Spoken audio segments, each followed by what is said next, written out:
Let's do this. Cotter and Marshall show here on your Wednesday. Hop on the stream. The Horde is there for you. Facebook, YouTube, and Twitch.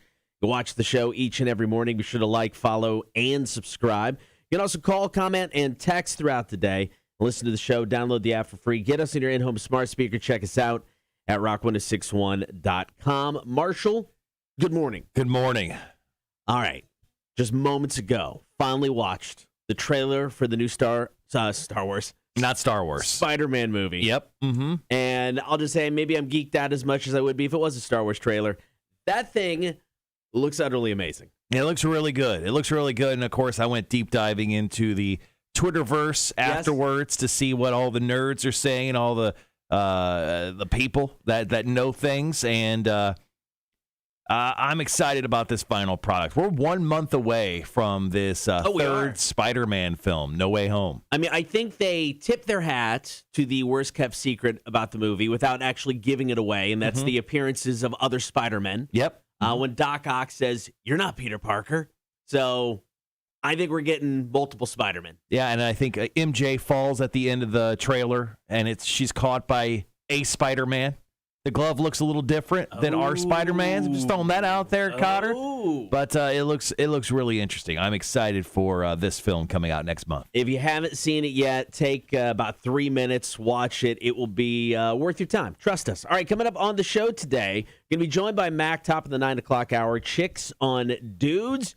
More info about our Cool Guys tournament. We did have an upset yesterday. Got to discuss that. We'll be playing trivia, your chance to score Welcome to Rockville tickets, but you've got to beat or tie when you play against us today for trivia. Also taking your calls, comments, and texts today, all about crazy things that went down at theme parks and amusement parks. And, of course, we'll kick off the show with About Last Night. Russia proving why we can't have nice things. Scorpions raining down in Egypt. And do we really need a Lethal Weapon 5?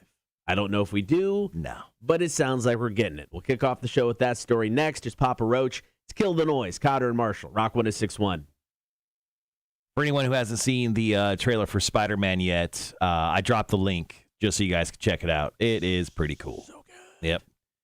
Rudy, where are you at this morning, man? And did you make it up to Seattle last time I saw you? So Rudy was in town. He's our He's our truck driver, formerly of the Savannah area, living up in Virginia now. But he, of course, is all over the country nonstop because he trucks stuff. He's one of the few truckers working out there. He was last in Savannah, and I think he was going towards like Texas, possibly Seattle. I don't know. Going to Texas, can I hop a ride? Can you take some stuff over for Cotter? I've got some boxes. Can you swing by? Jeff, good morning. Charles, joyful, jubilant as always with Piss Off Wednesday. Rudy says, I'm in shithole Philly. Oh, and no, I didn't get to make it. Oh, that's a bummer, dude. Like double bummer. Philly sounds as horrible as I think it is. Is it? I've never been, but it's one of those places I got no desire to go to. I mean, it's like, okay, historic stuff is cool, so maybe like a day to see some of the historic side of it. Other than that, I'm out. Yeah, no, I agree. Already hit with 2 bots. We're off to a good start here this morning. Something tells me, too, if you go to Philly, you go to one of the famous places that claim to be the originator of the cheesesteak. Something tells me you're just going to be underwhelmed. I don't know. I have hope, at least for that. I mean, how it's a cheesesteak.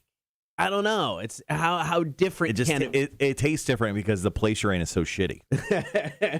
So the shittier the establishment, exactly, the better. Okay. Exactly. Yeah, I get it. That's a math formula. You should know it. What was that? It's too early. Too early. Why do we do this so damn early? Well, don't worry. We only got 5 more days. We only got 5 more days. We'll figure it out. That's so damn early. Idiots. Well, I felt good. I didn't take a nap yesterday. I got a bunch of stuff done. Yeah. I got a bunch more videos. I'm somewhere up to like 9-ish videos for the video I want to make. Okay. So I'm this close to I don't want to start it until I have everything. Yeah, so I get that. I'm waiting hopefully for like this afternoon, and then I want to start it and get it done. That makes sense. All right, we got about 30 seconds. Rudy says the best cheesesteak is usually the shittiest buildings, LOL, and you don't need a whole day to spend there. 4 to 6 hours is even too much. There you go. All right, guys, be right back.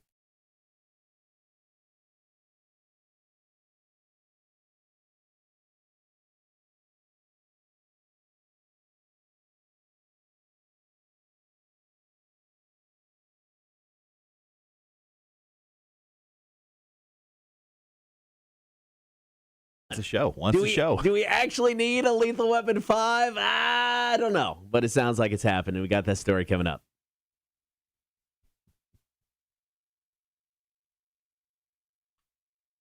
Story number one about last night. Now, the Lethal Weapon franchise debuted in 1987. Ugh. It's been a minute. Yeah. Mel Gibson, Danny Glover. Now, the last installment, Lethal Weapon 4, came out in 1998. Now, the first couple, maybe even the third, really good. Mm-hmm. Fourth, too much Joe Pesci. I love Joe Pesci. There's a lot of Joe Pesci. The character he plays in, I think, the last two movies, a little much. He's just like an annoying CI. Is that? I mean, it's been so long since I've seen these films, right? Or did he work for the police department? I don't even remember. At this I think he was a cop who turned informant, who worked with him in the third one, then came back for the. Stick with the first two. Now, all four of the movies were directed by Richard Donner, and for years, he had been kind of tinkering with a fifth installment to the series. However, he passed away earlier this year at the age of 91. That put everything in limbo. However, it is now being reported that we'll be getting a fifth movie, and it's going to be directed by its star, Mel Gibson. You know, he let this out at a film premiere a few weeks ago, and it's kind of like finally making its way to us now. Mel Gibson said he was about Richard Donner. He was developing the screenplay, and he got pretty far along with it. And he said to me one day, "Listen, kid, if I kick the bucket, you will do it." And I said, "Shut up, Gibson." Corsetti. He said he did indeed pass away, but he did ask me to do it. And at the same time, I didn't say anything. He said it to his wife and the studio and the producer as well. So I've decided, yes, I will be directing the fifth Lethal Weapon film. Now, we get no other information than that. Don't know if there's actual script out there, if it's just a story.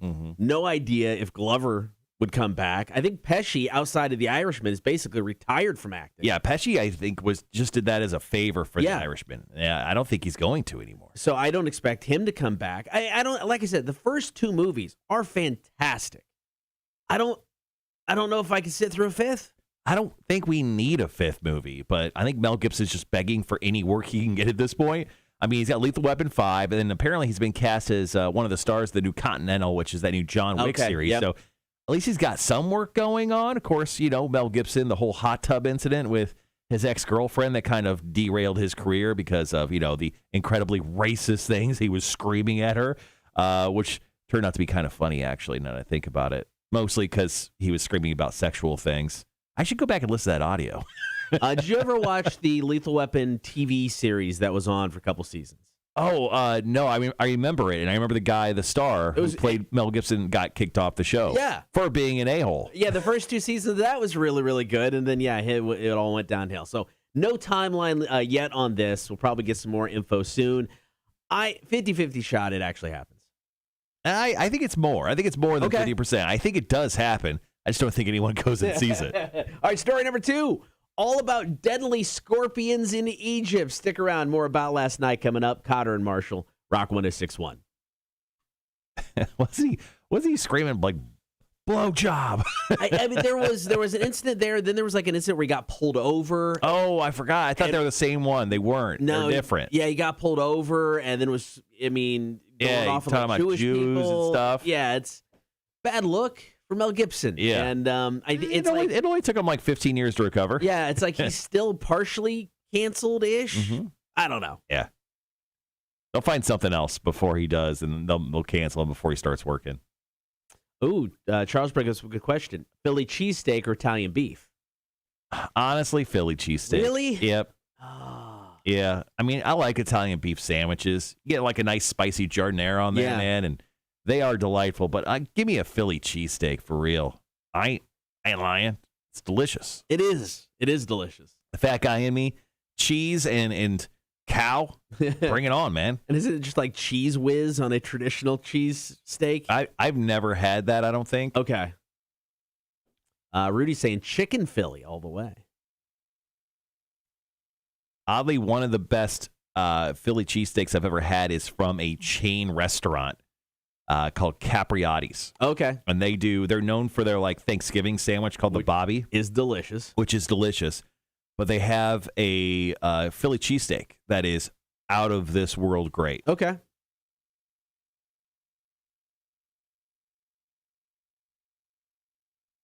All right, guys, we're into commercials here on Rock 106.1. Thanks for hanging around with us this morning. I got a follow-up on a story we did, I want to say it was 2-3 weeks ago. Okay. Quentin Tarantino, he is doing a bunch of NFTs, the non-fungible tokens for Pulp Fiction.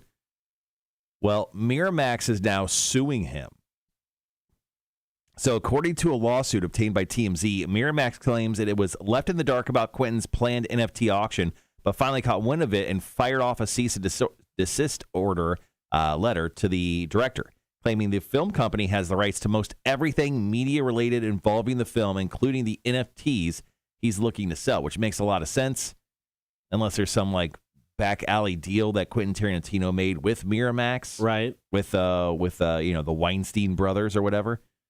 So in the docs, Miramax claims Quentin pressed ahead anyway, is now promoting the hell out of the upcoming auction on social media.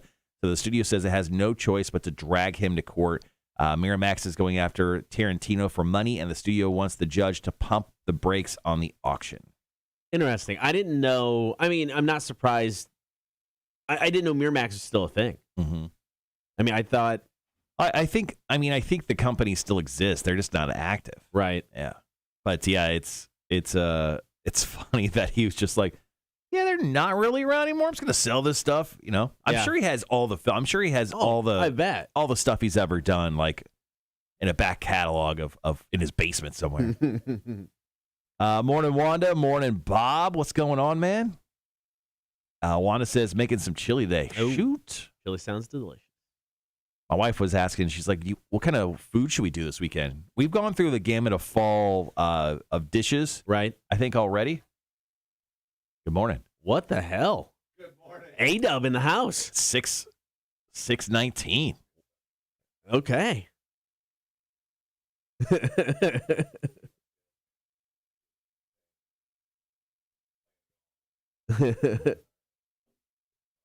Well, good luck. Godspeed. Mm-hmm. Oh. Wow. That's all right. That's all right. That's a bad look for Mike. We made chili. We made the fall chili. We made fall soup.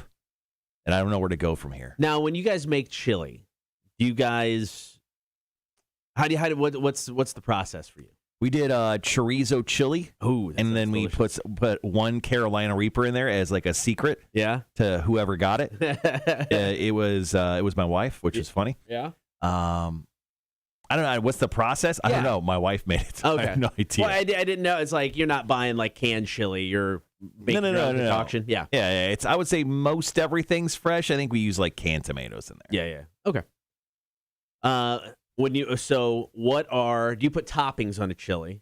Yeah. What do you put on? Oh, sour cream. Yep. And then you sprinkle some cheese on there. 100%. Yeah. I like to do if you have a smoked Gouda. I like to just like shave some Gouda in there. Sure. If you want to get fancy as F. Onions. Like just onions? fresh chopped onions on top? Little onions on top? I don't mess with that, no. Charles says A-Dub must have an early tea time. He probably does. That's probably true.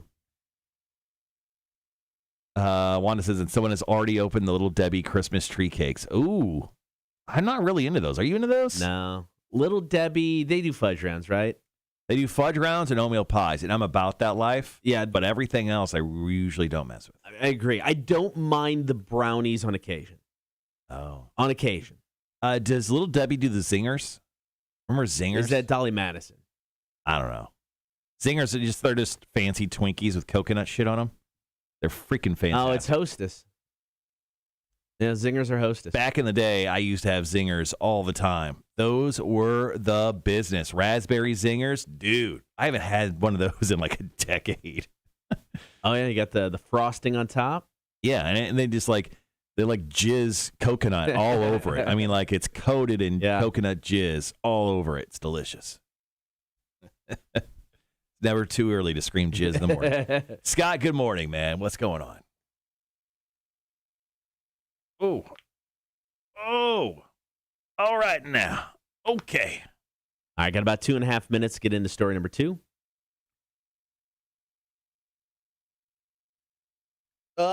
ZZ Top tonight. Oh, ZZ is? Yeah. Excited about that. Is that show sold out? I think there were still tickets available.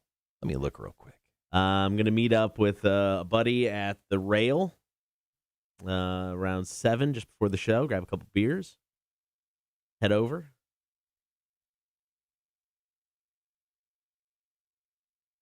I'm like 90% sure I still have one pair of tickets hidden in my email for the show.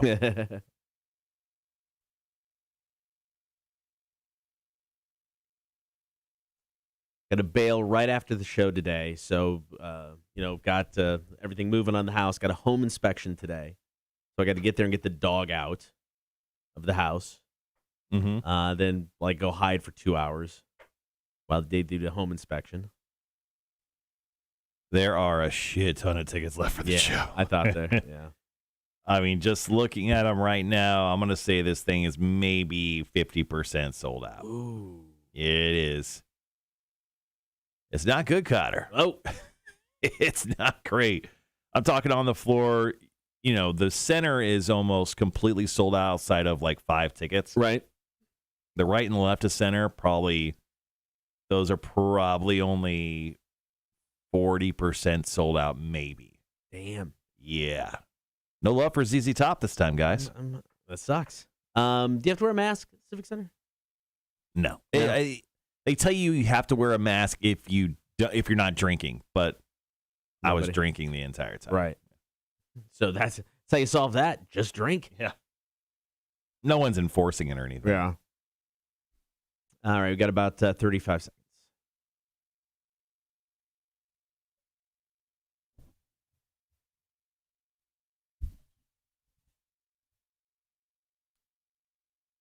Is it Aswan? The city we're talking about? Yeah, I think so. Yeah. All right, guys, be right back.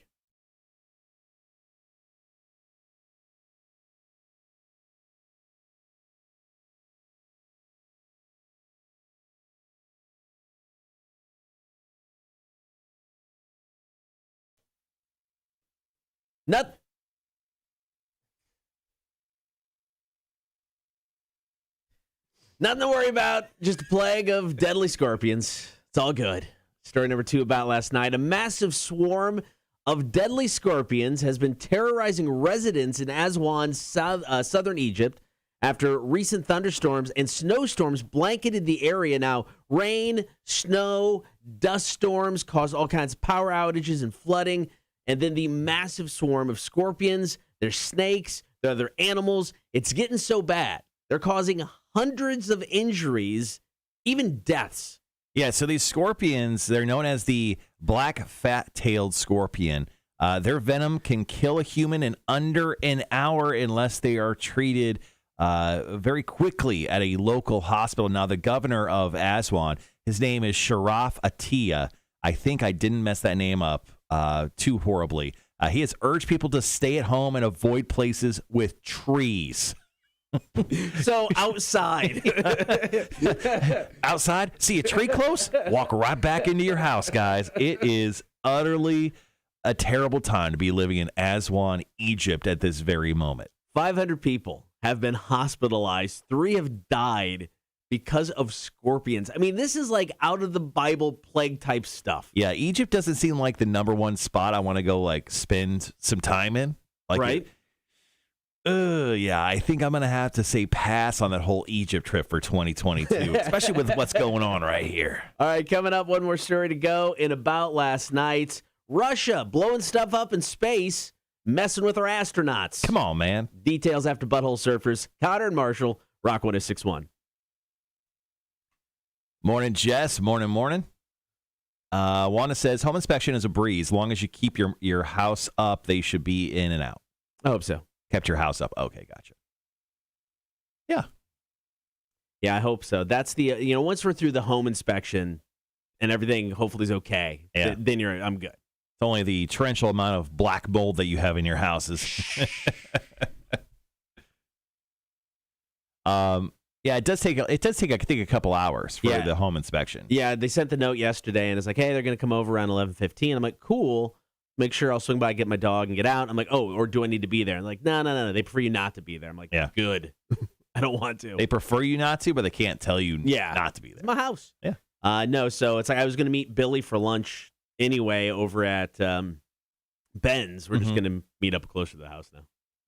So. Rudy says, so the elephant in the room, we're going to talk about Brass Against at Rockville. Yeah, we got into it a little bit yesterday during Marshall's Music News, but I highly suggest, as Sophia Urista's lawyer, that she do not go back to Florida for the time being. Yeah. I would say probably pass on that. Yeah, I agree. I mean, it's not like she's going to see like hard time if she goes back. No, I think if she did show up, like if they promoted a show in Florida, Brass Against again, I think she would get arrested. Maybe you go back, you get all kinds of attention, get arrested up on stage or something crazy. Yeah. I mean, they've got the extra money, like they started a lawyer fund. Oh, and they're just like, like this is the lawyer fund, but also this is essentially marketing dollars because you getting arrested is good for us. Yeah. Maybe go back to Florida. I mean, if you're in that band, I mean, because it's like, okay, is this a weird fetish thing she has that you're kind of aware about? Or was this something that you're like, gee, what are you doing? Oh, dear God. The band really didn't obviously they didn't stop because they're professionals. Right. But they just kept playing. They just they were like, okay, that's a Friday for us, guys. Let's go. Charles said Butthole Surfers, they would crush at Rockville. Honestly, I think they would. They're stoner rock. They would do very well. Jess, I do remember that. When the lead singer of L7 took a tampon out during her show, flung it on the audience. You don't remember that? Oh, no. Oh, yeah. There's video of it somewhere. I don't even want to see the video. What year did this happen? Jess said the dude she peed on was begging for it. Ugh. L7 tampon year. It happened at the Reading Festival in 1992. Just the quick description here. It just says L7 Reading Festival 1992 rips, mud fights, and a flying bloody tampon. Wow. Gonna pass. The dude she was pee. I mean, like, did she tell him, Jess? I mean, were you there? Was he just like, please urinate on my face? It's a weird thing to scream out at a show. It's a weird thing to scream out anywhere. It's also, it's a weird thing to also, give him what he wants. All right, guys, be right back.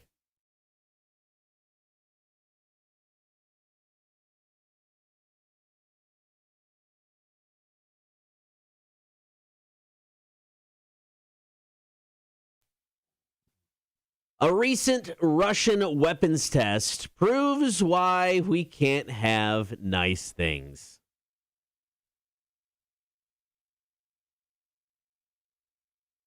Story number 3 about last night. A Russian's weapon test created more than 1,500 pieces of space junk, and it's now threatening the 7 astronauts aboard the International Space Station.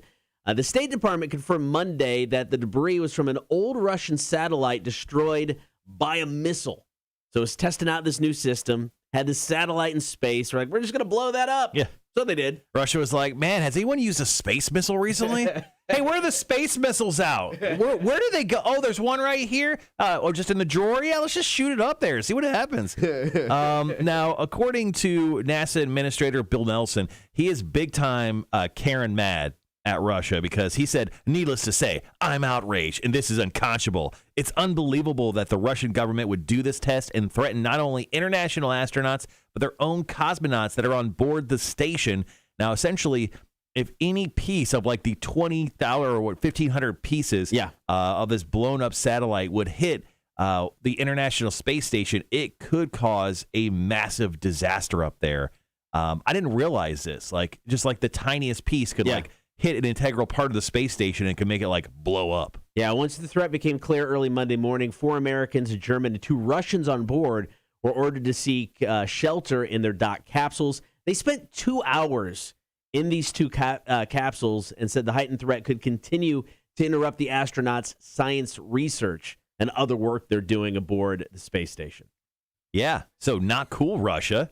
Thanks for messing up our good time up at the International Space Station, where a lot of those people are only like halfway through their mission. They're supposed to be up there for like a year, and they're only like 6 months deep. Now, is this a power move by Russia, or just they didn't know what was going to happen? Was it a power move or just out of stupidity? Well, according to this report, they've done something like this before, so it's more like stupidity and Russia just being like, yeah, we're just going to do what we want. It's space. There are no laws. It's like international water, you know. You go out there, you can, I don't know, make drugs or kill someone. It's just, you know, do whatever you want. There's no rules. Space is the new Wild West. Yeah. All right, coming up next, we're going to talk Badass Beard Contest, your chance to score tickets for Saliva. Details on the way. Cotter and Marshall, Rock 106.1.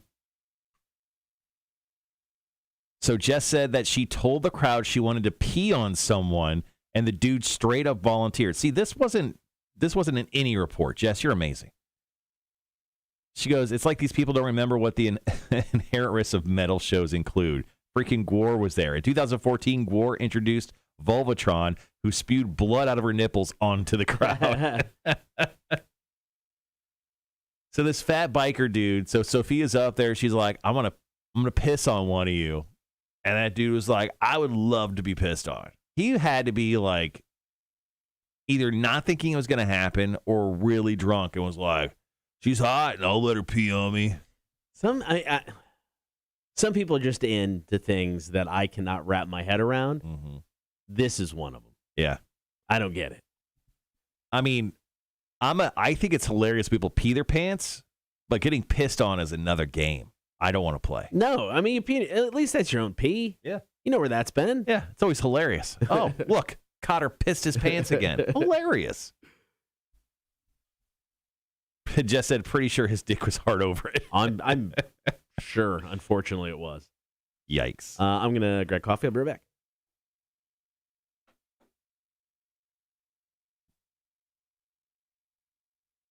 Oof.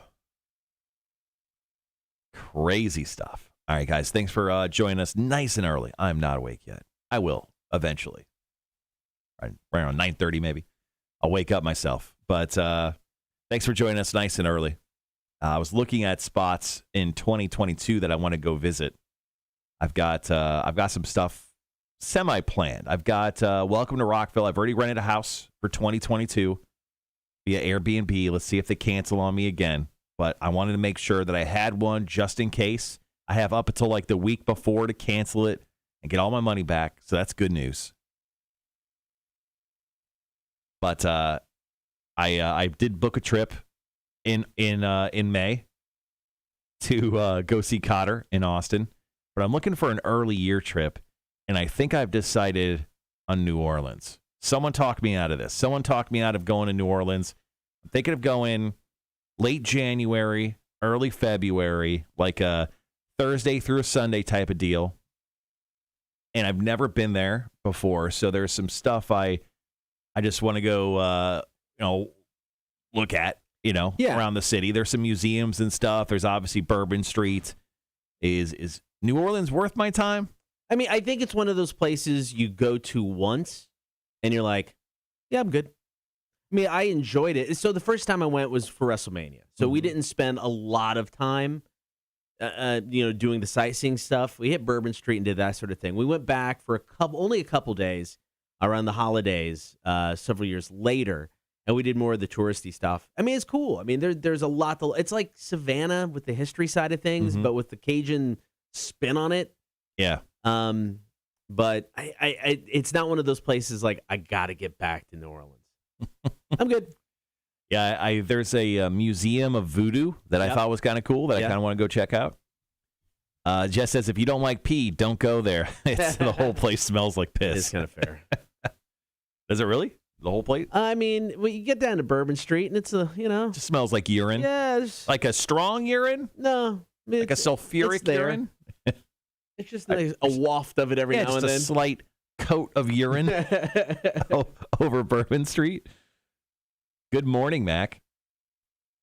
For Chicks on Dudes today, Mac looked at me yesterday and she goes, I'll be late? She goes, yeah, she'll definitely be late. She goes, really going hard on these last questions. And I go, yeah, we got some great ones. And she goes, the first question I'd almost want to veto. And I go, would you like me to take it off? I'll go find another one. And she was like, like Mac does. She's like, bleh. She doesn't really say anything. So I think what I'm going to do is I'm going to have a backup question. And then I'll give Mac one last chance if she wants to do question number 1 or not. I think that is more than fair. But we'll let Mac decide. She's never vetoed a question until this week. I mean, she's uncomfortable with one. We shouldn't do it. Yeah. I don't need an HR violation on my way out the door. Don't worry. I got a backup question we'll use just in case. I'll make sure it's 10 times worse. I'm kidding. Wanda says, so the chick from Brass Against would fit right in on Bourbon Street. I think so. Yeah. I think so. She's the primary reason it smells that way. Bourbon Street, it's interesting because it's just like bar, strip club, bar, strip club, bar, strip club. Mm-hmm. And then it's like it's mixed in with local stuff. It's mixed in with chain. It's weird. It's like, is there a Joe's Crab Shack? Like in the middle of like all these cool, like unique, one-of-a-kind bars? I don't remember. There might be. I mean, and then there's just like, yeah, it's weird. It's weird. Not bad weird. It's just weird. It's its own world. We went to, on the way in, we went to like a Mardi Gras museum. I think it was outside of New Orleans. That was really cool because they had some floats and then they had a lot of the outfits, that people wear. And just you get up close to those outfits, you're like, holy crap. The amount of time, effort, and money that went into making this stuff. It's pretty wild. Did you say it was like a museum? Or it's a museum. Oh, okay. It's a Mardi Gras museum. Yeah, I think I saw that too on the list. Yeah, it's out. It's not actually in New Orleans. Yes, Southwest flies there for like $100 each way, so it'd be cheap. Oh shoot, that's not bad at all. Yeah, that's almost worth it just to go if it's that cheap. Yeah. Like I said, we found I don't remember what it was, but we found like a bed and breakfast type stuff that we stayed at. That was really nice. We stayed when we went for WrestleMania. We always just go for the cheap when we go for that. It was. I mean, we were fine, and I never felt not safe. It was questionable at best.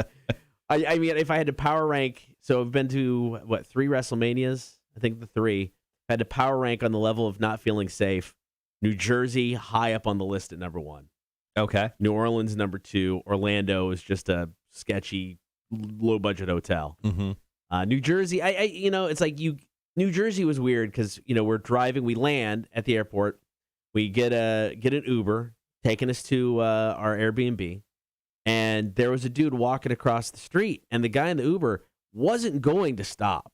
I mean, he was like, he'll move. He doesn't move. He turns and just stands in the middle of the road. Fuck you. And then starts walking. I'm like, we're going to die. Guys, we're going to die. And New Jersey, and I can never remember where we stayed. New Jersey, it's like every Martin Scorsese movie from the 70s. It looks exactly like that. They have not updated anything outside of the cars in the street. I mean, it just feels like you're in the 70s New York, grimy and dirty. Right. And we get to the place where we're staying the Airbnb at, and it's like garbage bags all over the road. I mean, it's just like, guys, I don't feel good about this at all. So it was like the Sopranos prequel. Yeah. Super cheap, though. Actually, when we got in, it wasn't too bad. There was like a door with a code and a key in the beginning, and then you had another one that got you into the floor you're on. But still, it was a little sketchy. Sounds like it. So New Jersey, never a place I ever need to go. So I won't be visiting New Jersey next year. Done. I don't think that was on the list anyway. All right, we got one more story. Then we're going to obviously have another short break, and then we'll be into the 7 o'clock hour with our question of the day. I decided to do something a little different for our question of the day, which is, where the hell is it? I had it written down somewhere. Tell us about your weird experience. There it is. At carnivals, theme parks, or fairs. Good fair? Haven't been to a fair in a while. Can't even tell you the last fair I was at. Maybe one of those Renaissance fairs in Vegas was probably the last time I was at a fair. It might be, for me, a true actual fair, probably the Heart of Illinois Fair. What makes a good fair? I mean, or what makes a fair in general? That's a good question. A fair, you got to have the horrible games that you can't win, and if you do, you get one of the crappiest prizes in the history of the planet. So you got to have rides that are questionably safe. It's like one pin away from the whole thing falling down. You got to have elephant ears. That's about it. That's all you need. MK Ultra, gotta have livestock. Oh, there you go. Hey, I've been to some 4-H fairs.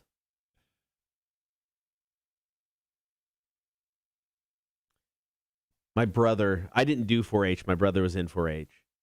And there is like you start out at the county fair, and then if you win whatever the project is, it goes on to, the whatever, and then eventually the state fair. Yeah, I don't remember what he did, but he had one thing that made it to the state fair. Did you ever go to the Illinois State Fair? Yeah, I think I've been there a couple times. Okay. Yeah. Nothing that I can honestly be like, oh yeah, I remember that great performance. Yeah, I'm trying to think at the state fair. Oh no, we did go to the state fair. Yeah. Velvet Revolver. So we take a bus trip to Velvet Revolver at the state fair. What city was this? Springfield. Springfield, okay. So we take a bus trip. I believe Stone was there at the time. So we got tickets, through the label, and we sold tickets for this bus trip, not knowing you actually needed tickets to get into the park on top of your concert ticket. Oh. So we had a bus of 20 people when we got to the gate, and they're like, yeah, you can't get in. You need tickets for the fair. You got to buy those too. So we had to shell out extra money just to get in. Velvet Revolver were awesome, by the way. Yeah. But, yeah. Always love that double ticket admission. All right, guys. Once again, good morning, Tony. Thanks for joining us. Question of the day we'll get to top of the 7 o'clock hour is tell us about your weird experience at a carnival, theme park, or fair. We got some good stories that we'll share with all of you coming up here in just a little bit. But if you got something that you want to chime in with via the phone line or texting, the phone number, 1-800-394-1061. You can also drop your stories into the stream. Netflix recently released their list of their most popular TV shows and movies of all time. It's based on the amount of hours they reviewed. Mm-hmm. Squid Game tops both lists. 1.6 billion hours. Jesus Christ. So much. Bridgerton was second. Never seen it. My wife got into that. Money Heist Part 4. That's a dubbed speaking show. Oh, is it? Yeah, it's from Norway or something like that. All right, Stranger Things Season 3 is 4. The Witcher is 5. 13 Reasons Why Season 2, then 13 Reasons Why Season 1. Something called Maid. Oh, that's a really popular show that's on right now. Okay. Yeah. And then You Season 2 and 3. And then the most popular movies, Bird Box is number 1. 282 million. These are all-time figures? Yes, okay. All-time. Extraction is number 2. Seen that. The Irishman. Yep. Is that good? I never saw it. It's really long. Yeah. It's really long. The Kissing Booth 2 is number 4. I have no idea. 6 Underground, Spencer Confidential, Enola Holmes, Army of the Dead, The Old Guard, and Murder Mystery. I've heard of some of those. I did watch the Rock, Ryan Reynolds, Gal Gadot movie. We started watching. We watched half an hour when we got home after Welcome to Rockville on Sunday night just to kind of chill out and watch a little something. It seemed fine. It's dumb fun. Yeah. I mean, it does not take itself seriously. You should not take it seriously. I mean, it's just Ryan Reynolds being Ryan Reynolds. The Rock being The Rock. I mean, I enjoyed it for what it was. Yeah. But you're not in there going, Oscars across the board. Yeah. Tony had a great question here. Where was Tiger King? Would Tiger King as a documentary fit into the show list? I would say show list, right? I guess it just didn't make it. Maybe not. We failed Tiger King. We didn't put enough hours in. Max says, morning, Tony. Speaking of, did you all cash in on that awesome deal at A Perfect Touch yesterday? You definitely missed out. What did we miss at Perfect Touch? I have no idea. Also, oh yeah, Mac brought up the Harry Potter reunion they're doing on HBO Max. See that yesterday? I saw something about it, but I didn't read any details. I think they're just getting the cast from the Sorcerer's Stone together for a 20th anniversary celebration. It's not like a real produced piece. It's kind of like what they do to the Friends thing. Yeah. So is the full cast coming back? Daniel Radcliffe even? Yeah, it sounds like the three of them, the three major characters are back. I mean, I guess you really couldn't have one without them. Yeah. And then they're doing, I think TBS is doing like a 4-week Harry Potter trivia competition. Yeah, I saw that too. I was watching NBA basketball, like sitting down and having dinner last night because I like to watch something mindless. And I saw that like scroll down the bottom, like, really? Helen Mirren is hosting. All right, guys, be right back.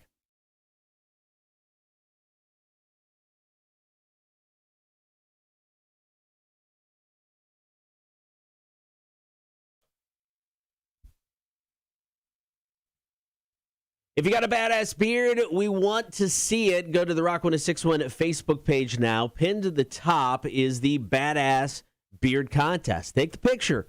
Just post it in the comments. Yeah, and then tell all your buddies to go like the picture of you and your beard because the person with the most likes will score themselves a pair of tickets to go check out Saliva when they hit Victory North Savannah on Thursday, December 9th. You got the rest of the month to enter. It is the Badass Beard Contest. Once again, pinned to the top of the Rock 1061 Facebook page. Coming up next, call, comment, and text. Number is 800-394-1061.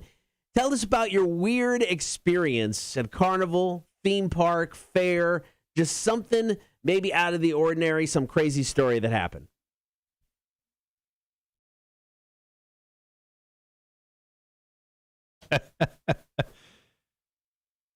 Having a tough time with buttons this morning. Sorry, guys. A Perfect Touch Massage was having a sale for products they sell in little stations. Lots of product giveaways. Okay. There we go. Sorry I missed that. I guess I didn't read my email. The worst. All right, guys, coming up here in just a little bit, about 10 minutes or so, we're going to dive into our question of the day. Once again, question of the day. Tell us about your weird experience at a carnival, theme park, or fair.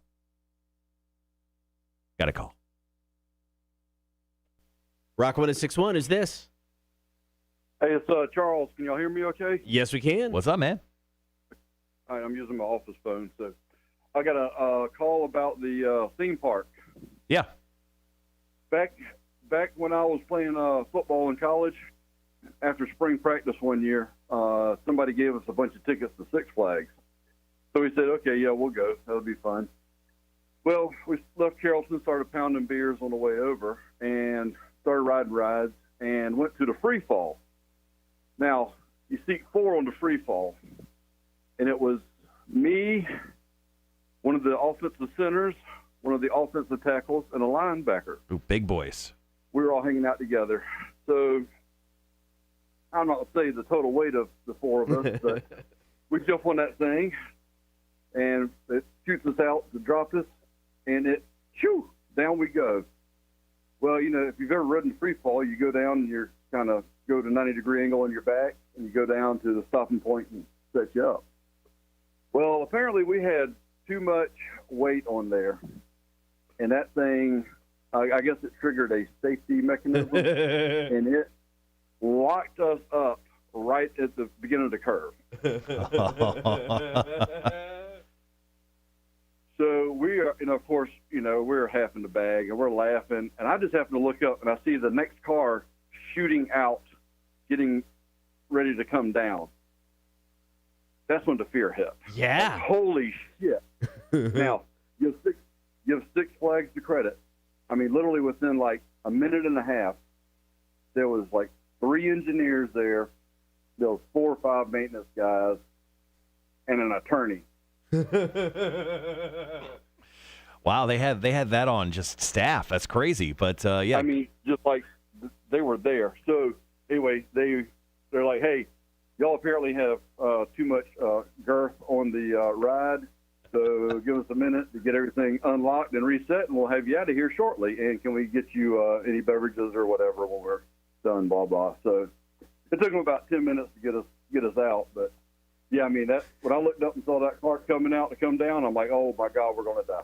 But anyway, so after that, they told us, y'all cannot ride any rides together anymore. You exceed the weight limit. That's got to be a killer to the self-esteem. But you know what? I'm sure you were drunk and didn't give an S. Well, we were drunk, but we were in shape back then. We were just, just big. That's all. You're big boned. I get it. Well, thanks for calling in, Charles. Right. We appreciate it. Thanks, man. Talk to y'all. Bye. I see you. All right. Once again, our question of the day is tell us about your weird experience at a carnival, theme park, or fair. Charles, thanks for calling in for that. Do appreciate that. So I got some more info here about this Harry Potter thing. Okay, yeah. So, yeah, you got the three main stars, Daniel Radcliffe, Emma Watson, Rupert Grint. You got Tom Felton, Draco Malfoy, Ralph Fiennes, Voldemort, Robbie Coltrane, Hagrid, Gary Oldman, Sirius Black, Helena Bonham Carter, Bellatrix Lestrange, and Jason Isaac, who plays Lucius Malfoy. Also, Bonnie Wright, who is Ginny Weasley, Fred and George Weasley, Arthur Weasley, Neville Longbottom, Dolores Umbridge. They got everybody. Yeah, Luna Lovegood, Dean Thomas, Professor Quirrell, and director Chris Columbus, who directed the first two. Now, there's one name that obviously is not being included. That'd be Dead person? J.K. Rowling, who wrote the whole thing because she kind of, had some anti-trans and LGBTQ stuff a little bit ago. And so, I people have embraced the world of Harry Potter, but kind of disowned J.K. Rowling.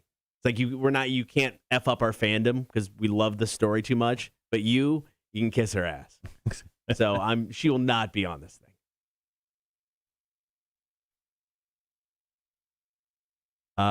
MK Ultra, thank you so much for dropping in your story there.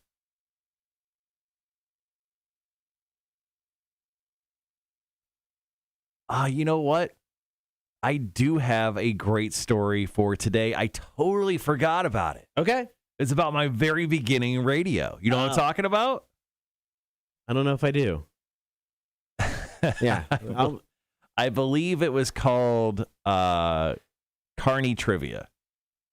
Oh, you remember that? Yeah. Okay, yeah. Yeah, we'll start with that. Yeah, I totally forgot about that until now. My brain probably forced me to forget about that. Guys, I'm going to edit up Charles's call real quick since we got some time. We'll be right back.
All right, guys, back on the stream. Thanks for hanging with us while Cotter was editing up Big Bold and Sexy's phone call there. We'll play that back here to help kickstart our call-in segment. This morning, once again, our call, comment, and text question of the day is tell us about your weird experience at a carnival, theme park, or fair. Sometimes I just need like a little push off the ledge when it comes to all the stupid stuff I've done in my life. And God damn it, I've got a great story for the first one. I wish that audio has to still be somewhere. Maybe not. It's probably deleted. Yeah. I mean, I didn't know any better to not like save my audio. I just have the stories of all the dumb stuff that I used to do. But I mean, Markley may have something somewhere. Maybe.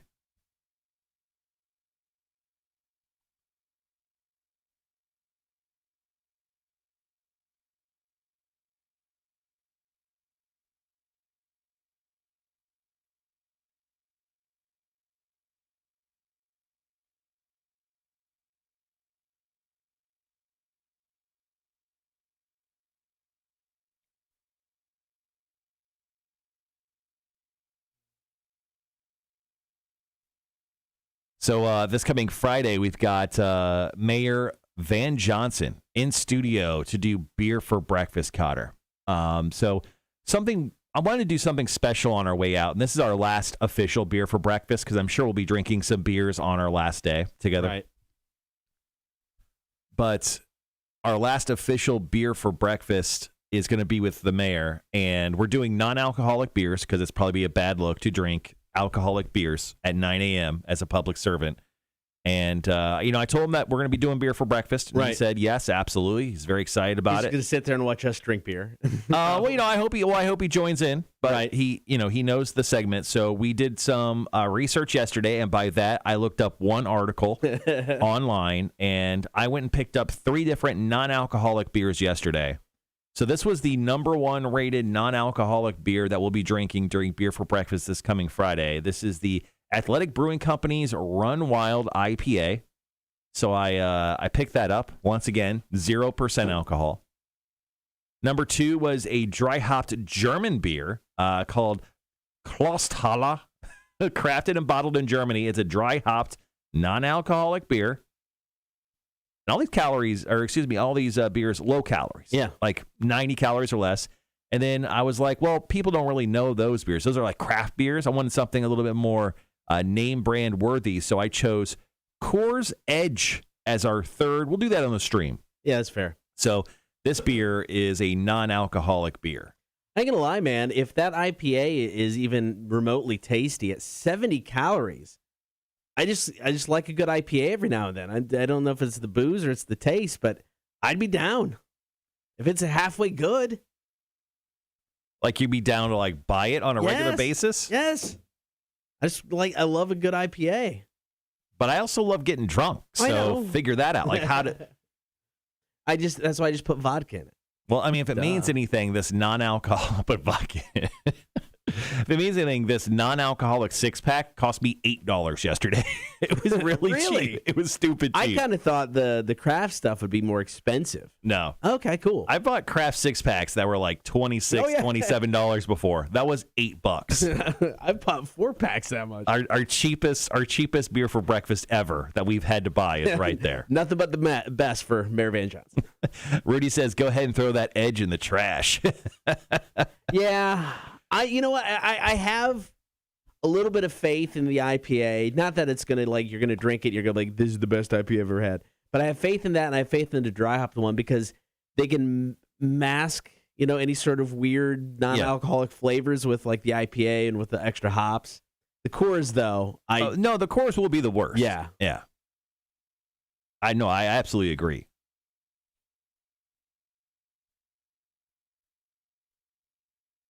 We got about 3.5 minutes. Perfecto. All right, guys, so we got about 3 minutes before we dive into, once again, our question of the day is, tell us about your weird experience at a carnival, theme park, or fair.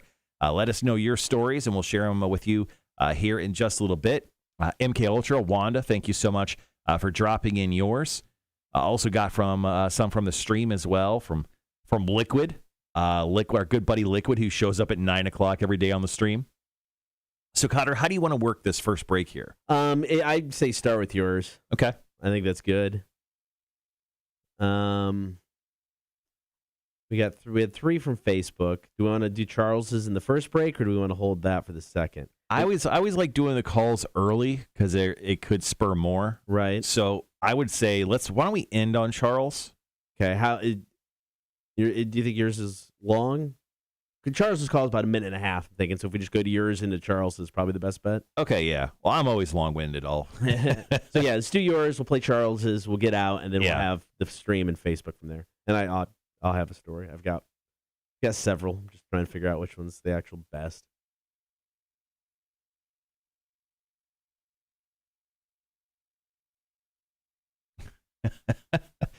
Let's see. Yeah, I've got 2 good ones that I could share just from the stream on the second break. So okay. Crap. I totally forgot to get my coffee. It's probably cold by now. You got 2 minutes. You can go get it. I'll be right back.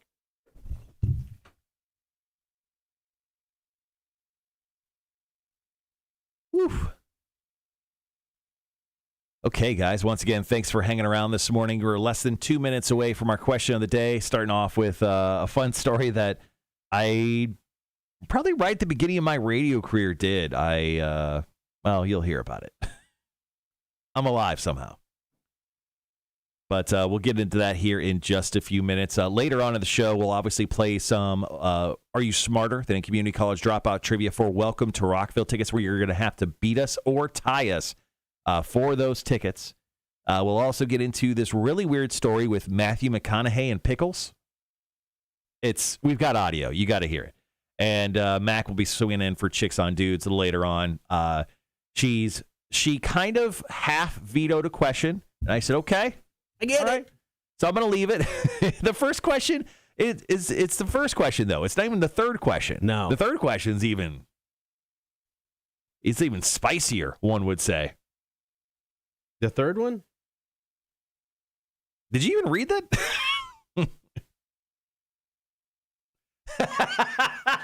No, I didn't. I sent this to you a day in advance. I read the first one. I was like, wow. And you just stopped there? I did. You're like, God. I was like, oh, we're going here. Okay, good.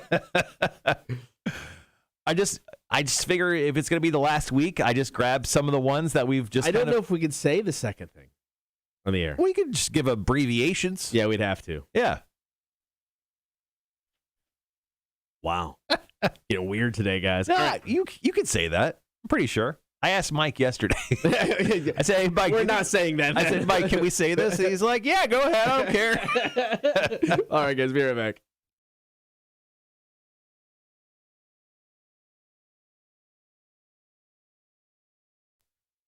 Tell us about your weird experience at a carnival, theme park, or fair. Hit us up, 800-394-1061.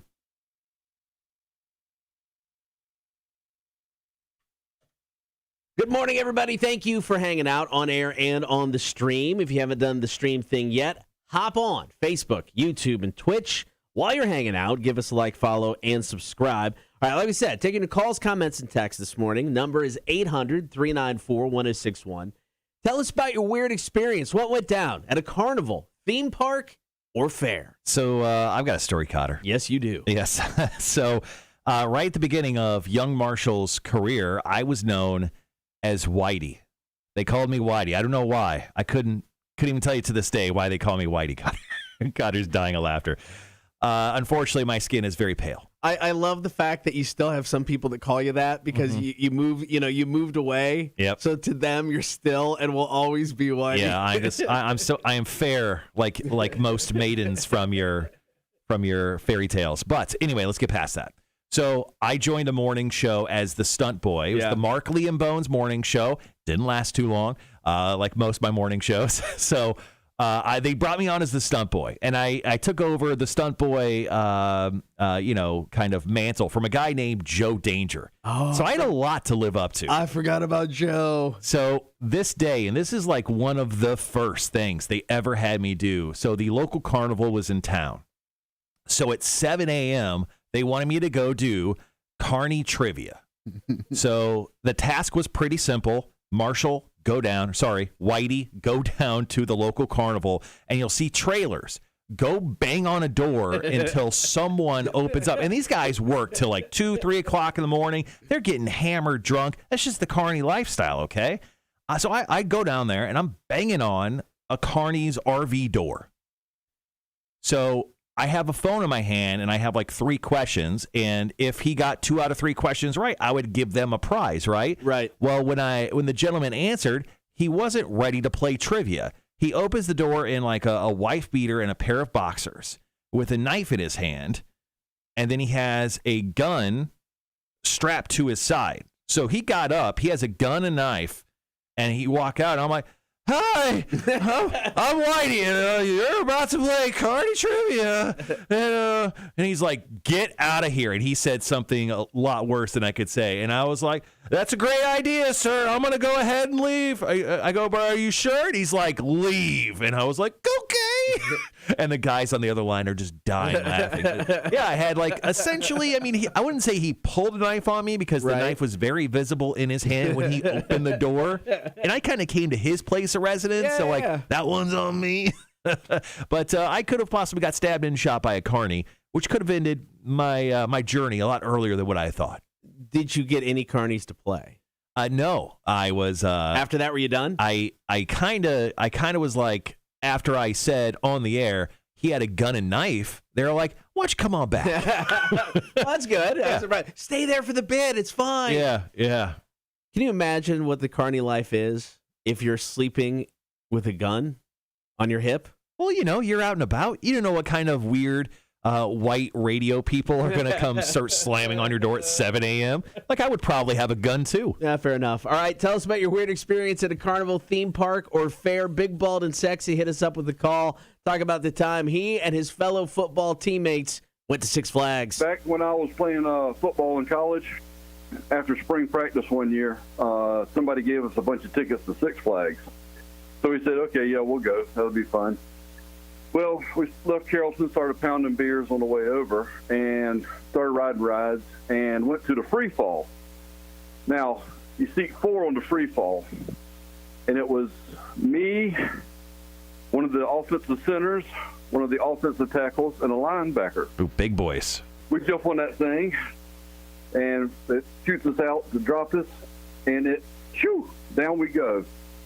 Well, if you've ever ridden free fall, you go down and you're kind of go to 90-degree angle on your back, and you go down to the stopping point and set you up. Well, apparently we had too much weight on there. I guess it triggered a safety mechanism, and it locked us up right at the beginning of the curve. So we are, and of course, we're half in the bag, and we're laughing, and I just happen to look up, and I see the next car shooting out, getting ready to come down. That's when the fear hit. Yeah. Holy Now, give Six Flags the credit. I mean, literally within like a minute and a half, there was like 3 engineers there. There was 4 or 5 maintenance guys and an attorney. They're like, "Hey, y'all apparently have too much girth on the ride." So after that, they told us, y'all cannot ride any rides together anymore. I get it that, it's usually college students that are running those rides in the spring and summer. But if you see 4 big, burly football players walk up to a ride, don't you think, I should probably not let them all on at the same time? Yeah, it's probably the best way to go. And also, Too Much Girth for This Ride is the name of my new band I'm starting. Cotter, you want to join before you leave? I'm in. We're starting a new band starting today. All right, hit us up. Call, comment, and text right now, 800-394-1061. Tell us about your weird experiences at Carnival, theme park, or fair. Greta Van Fleet, this is Built by Nations. Cotter and Marshall, Rock 1061.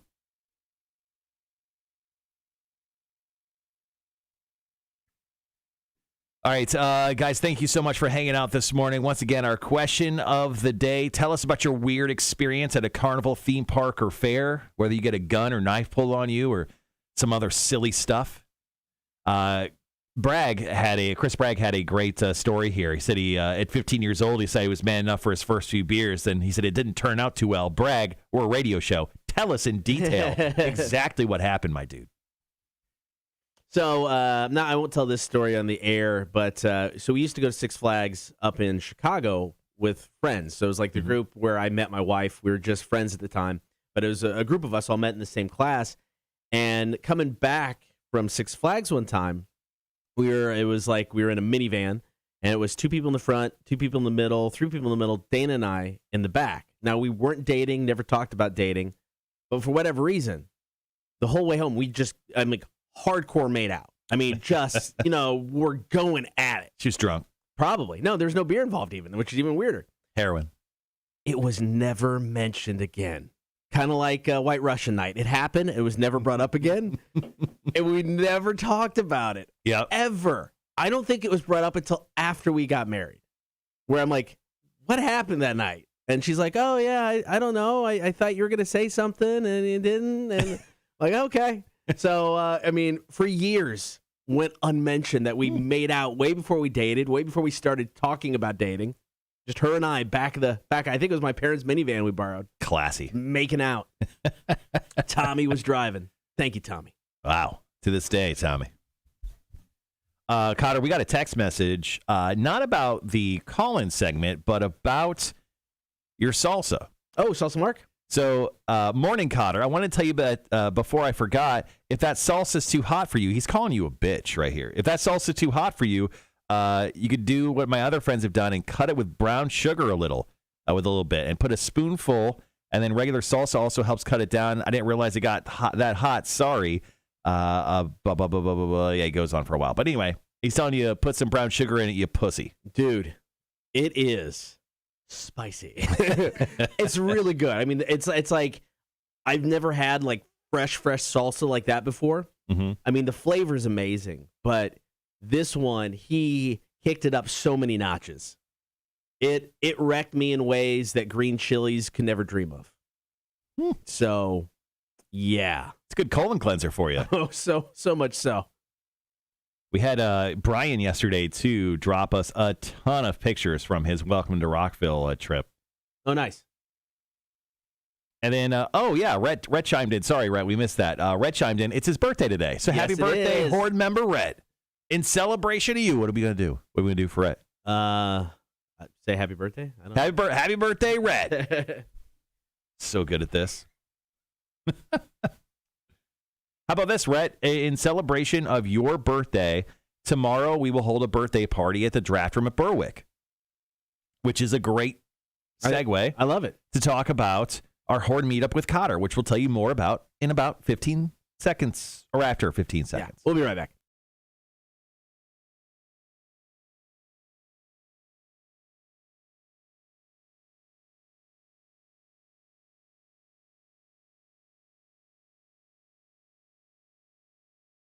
Tell us about your weird experience at a carnival, theme park, or fair. Hit us up, 800-394-1061.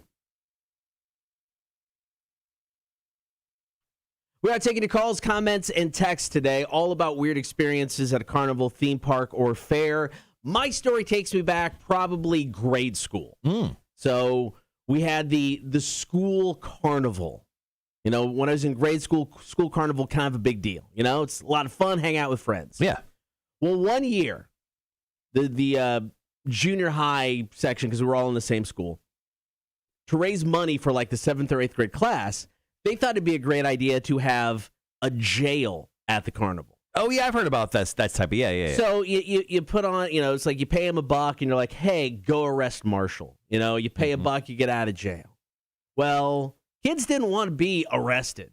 So this is in a gym. Tables and booths are set up all over the gym. Mm-hmm.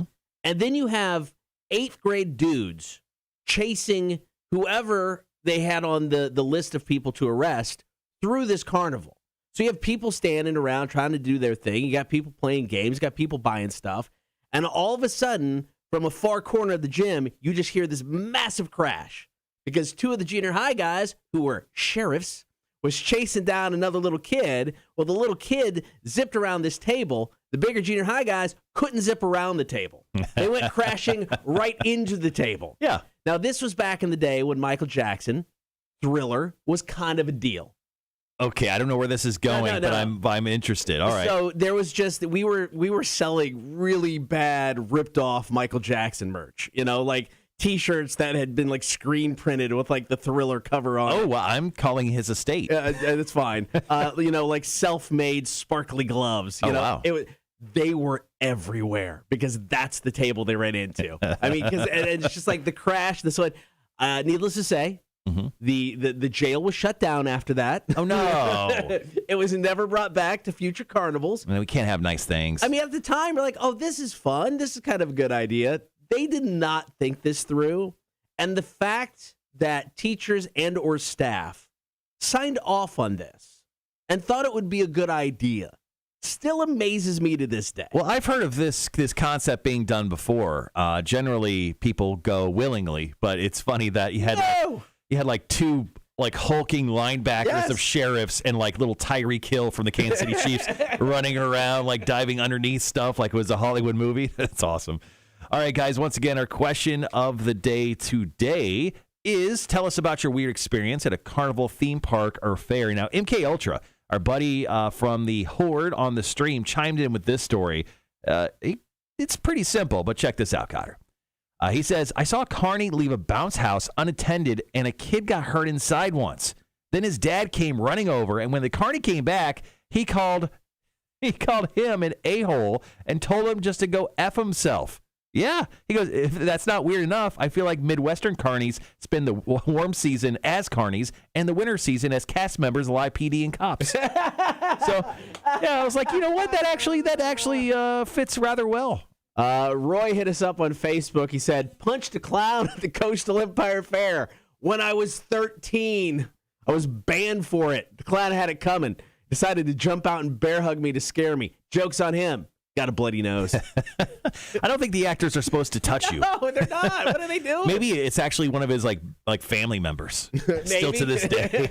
Did I break my uncle's nose? All right, hit us up with your story. Tell us about your weird experience at a carnival, theme park, or fair. Call, comment, and text now. 800-394-1061. It's Cotter and Marshall.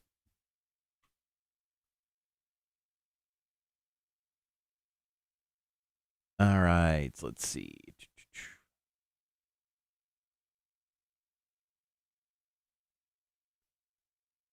All right, I saw something about green chilies. Kellyanne, speaking of salsa, since you'll be in Texas, I do expect a bit of green chili from New Mexico. I can hook you up with the source. Okay. Done and done. Because so my family, so my aunt and uncle that live in Austin met and got married in Albuquerque. They lived in New Mexico at the time.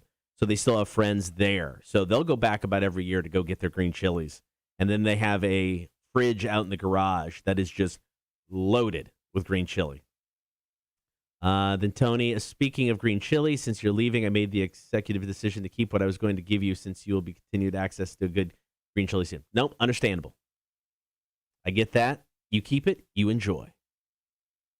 If I find some good stuff there, I'll bring some back when I come to visit. All right, so I've got two stories. I got one from Shane and I got one from Wanda that I can bring up here on this third break. And then we could dive right into Are You Smarter Than a Community College Dropout trivia. So two quick items that we'll get to. We're in commercials right now, right? Yes. Okay, so first of all, tomorrow night is the night. It's the very last official Horde meetup with Cotter. It'll be the last one with Cotter. That is tomorrow night, 6 o'clock over at the Draft Room at Berwick. Come on out. Liquid, yeah, you sent a story in from we had this question up 2 days ago. Yeah, I don't remember. I think you did. Yeah, right? Yeah, I thought so. I think it's from you. Yeah, because he comments, P.S. Sorry, Cotter. Yeah. Sorry about Cotter. So that is going to be tomorrow night, Draft Room at Berwick. Come on out. I'm going to be out hosting bingo at 7 o'clock. So you can come on out, hang out with Cotter, chug some beers, grab some food, and, of course, then play some bingo. We're going to give out all sorts of prizes, free drinks, free T-shirts, free swag, and, of course, a $50 gift card at the end of the night. Bingo only goes for an hour and a half. I make it super quick, in and out, and then Thursday Night Football kicks off at 8:30. So I always make sure I'm done before that. So it'll be a good time tomorrow night. So if you guys can come out, we'll be out there from 6 to 8:30 at least. Sadly, we won't be able to stay out much longer than that. We're both old men, plus we have to wake up at 6 a.m. or even earlier for the morning show, so don't kill us if we're not staying out and hammering beers with you till late at night. Yeah, I got to be somewhat functional for Disney that weekend, so. Well, we say that, and also we have the mayor coming in on Friday morning as well, so that probably should be somewhat functional that day. I spent way more on Disney than I did on the mayor. It's true. It's true. Yeah, that's what my wife keeps saying. She's like, because it's like I got home yesterday and had to take the dog into daycare, had to do some work stuff, and then I was going to nap, but I'm like, just got to pack, got to get stuff done, so I packed like all of our books. Mm-hmm. Books are really effing heavy when you put them in a bunch of boxes. Yep. So we have 5 boxes of books. So I did all that. I saw too many books. Then we did all that. So then my wife gets home and she's like, "Did you nap?" I'm like, "I lay down for about half an hour." It's like, "Tomorrow you come home, you nap." I'm like, "We got to get stuff done." She's like, No. We spent money on Disney. I don't want you flaking out on me at 5 o'clock. You pussing out and going to sleep. We're enjoying you nap so we can. Damn. So I'm like, okay. Yes, Tony. So trivia, and the other thing I wanted to get to, thank you, Tony, for reminding me. So with Are You Smarter Than a Community College Dropout trivia today, we are doing tickets to the 2022 Rockville. That's Guns N' Roses, the Foo Fighters, Kiss, and Korn. That is going to be happening in middle of May next year down in Daytona. You can win those tickets. All you have to do is beat us or tie us in a game of trivia. Yeah, it's not a freebie this week. Yeah, if you can do that, then you will win yourself Welcome to Rockville 2022 tickets. We're making you work for them. And I think it is a good day to take Cotter on, just saying. He's a little cognitively slow. I got some multiple choice questions in this game today. I love the first question.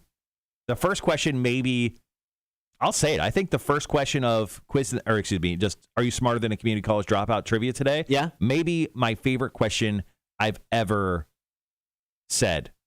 Ever. Interesting. It is one of my favorites. It's so ridiculous. It's that good. But we'll do that here in just a little bit. So got a story. A radio host in L.A. named Lisa Stanley had to reach out to DoorDash and complain after a female driver delivered her food, then defecated in a trash can in the lobby of her apartment building. You got to go. You got to go. She posted security footage on Twitter. It looks like the DoorDash lady partially missed the trash can. Oh, no. Or at least part of what she left behind ended up on the rim. DoorDash responded to the complaint and said she's no longer able to drive with DoorDash. They also refunded her the order and gave her $20 in credit. Oh, thank you for the $20. The response again after the video of it hit Twitter and called it unacceptable. Said they'll cooperate if cops get involved, but they haven't heard of any charges yet. That's disgusting. Well, I mean, truth of the matter is sometimes you just got to go. You've seen those videos of like those people who are like in the middle of a grocery store and just poop in the middle of the floor just because they have to go, which is so gross. It's gross and nauseating to an extreme, but yeah, just I don't know. I don't recommend. Well, no, taking a shit in a garbage can if you can avoid it.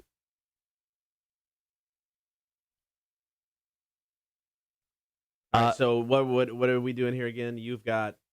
I've got one from Wanda and I've got one from Shane that I can bring up. I would say both of them probably aren't enders. Okay. Do you have one that you can end on? It's like the shooting happened on back. No. That's definitely not one we're gonna end on. I got another story I could probably share. It's a quick one, but it could be a decent ending.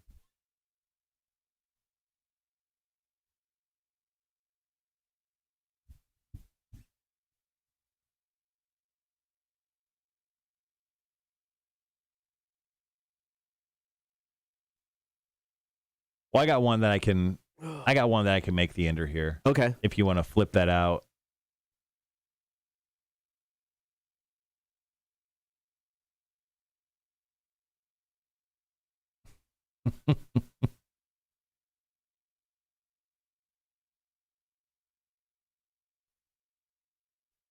So you have 2?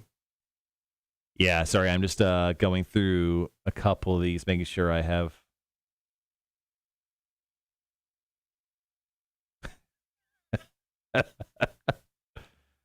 Oh, that's funny. Okay. Yeah, I've got a couple actually. Okay.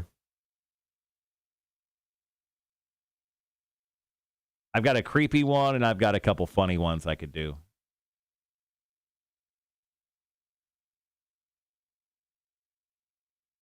If you want to read one, I can give a short one, and then you can end it on whatever.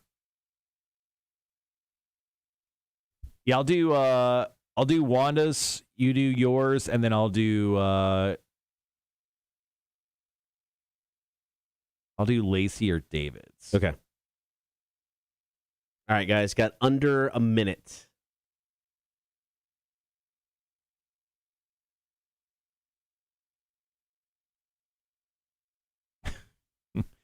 Here's one that we're not going to use on air. It was from Jamie. She said, my fear of clowns came about when I was 4 years old, and a clown threw peanuts at me and laughed while I was horrified, but my parents found it funny. Then one time I went on the zipper and screamed so loud and drastically they had to stop the ride and let me off, age 10. Good Lord. All right, guys, 20-ish seconds. We'll be right back.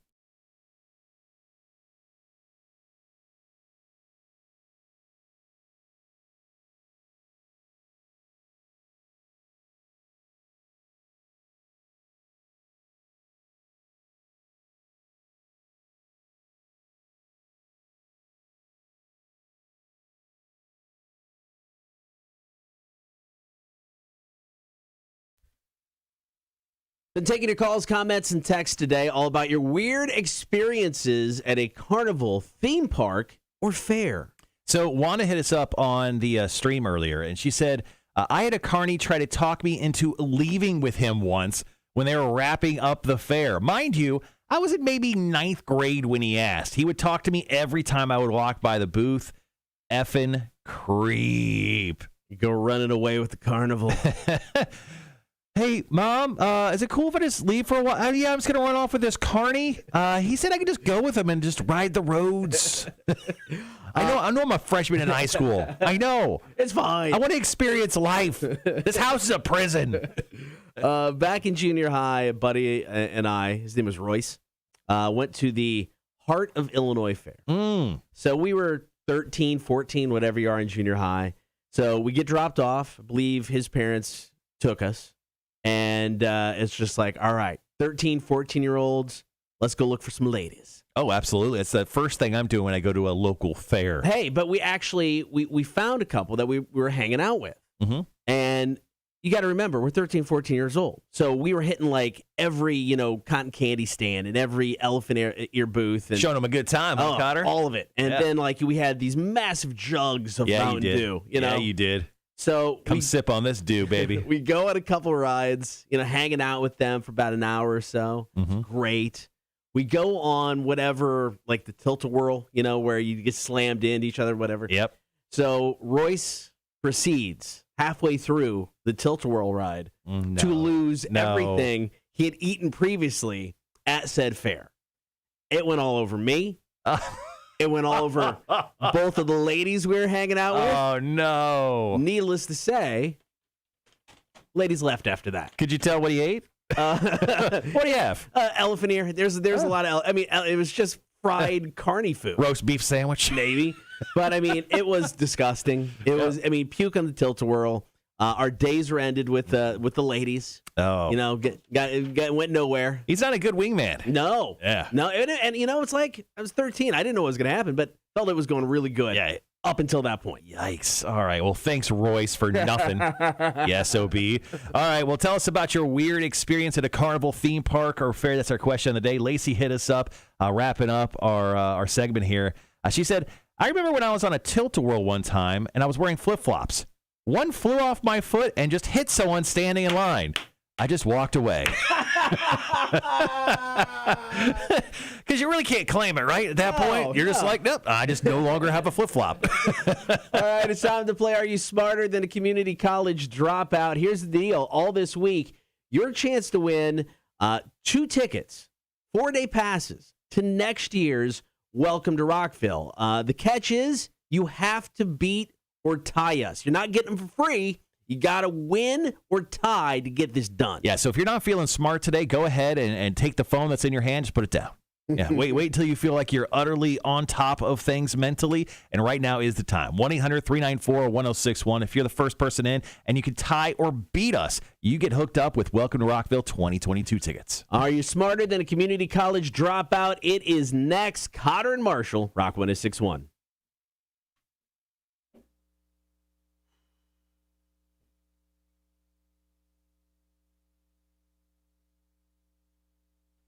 Rock 106.1, who's this? It's Tony. Hey, Tony, what's going on? I'm determined. All right. I like that. Who do you want to take on, me or Marshall? I'm going to take Marshall on. Okay. All right, you know the drill. 7 questions, 60 seconds. Your time will start as soon as I finish question number 1. If you don't know the answer to a question, want to pass, feel free to do so. If we got time at the end, we'll come back to it. Are you ready? I am. All right, question number 1 is multiple choice. What planet has the shortest year? Is it Mars, Mercury, or Venus? Venus. Incorrect. At what time of night is the Rocky Horror Picture Show typically shown? Midnight. That is correct. In what state would you find Fort Knox? Oklahoma. Incorrect. What poker hand is made Virginia. up? God damn it. What poker hand is made up of 3 of a kind and a pair? It's a full house. Correct. What sport is featured in the movie Vision Quest? Is it roller derby, rugby, or wrestling? Oh, I'm going to say rugby. Incorrect. What is at the center of an atom? The nucleus? Correct. What stadium was nicknamed the house that Ruth built? No idea. It's got 5 seconds if you want to guess. The house of what? What stadium was nicknamed the house that Ruth built? Grayson. I don't know. Incorrect.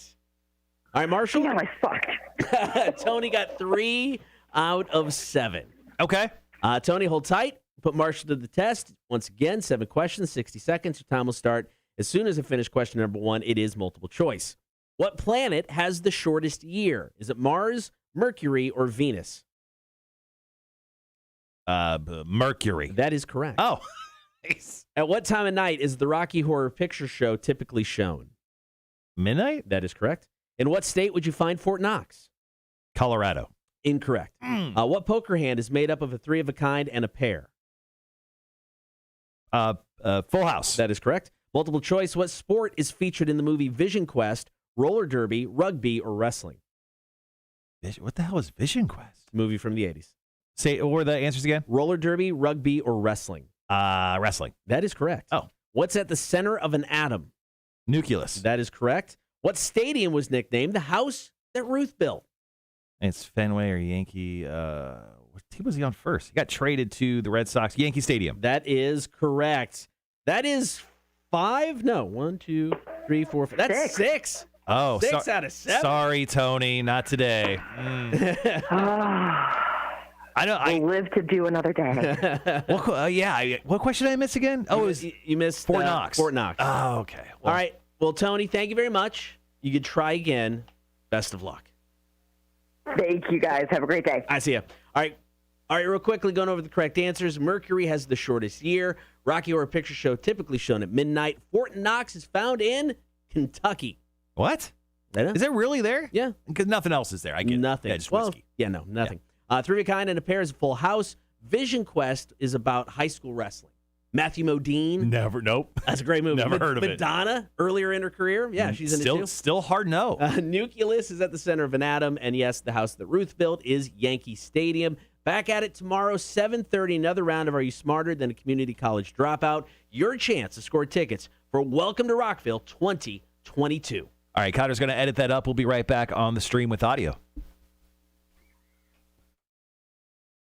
Amen.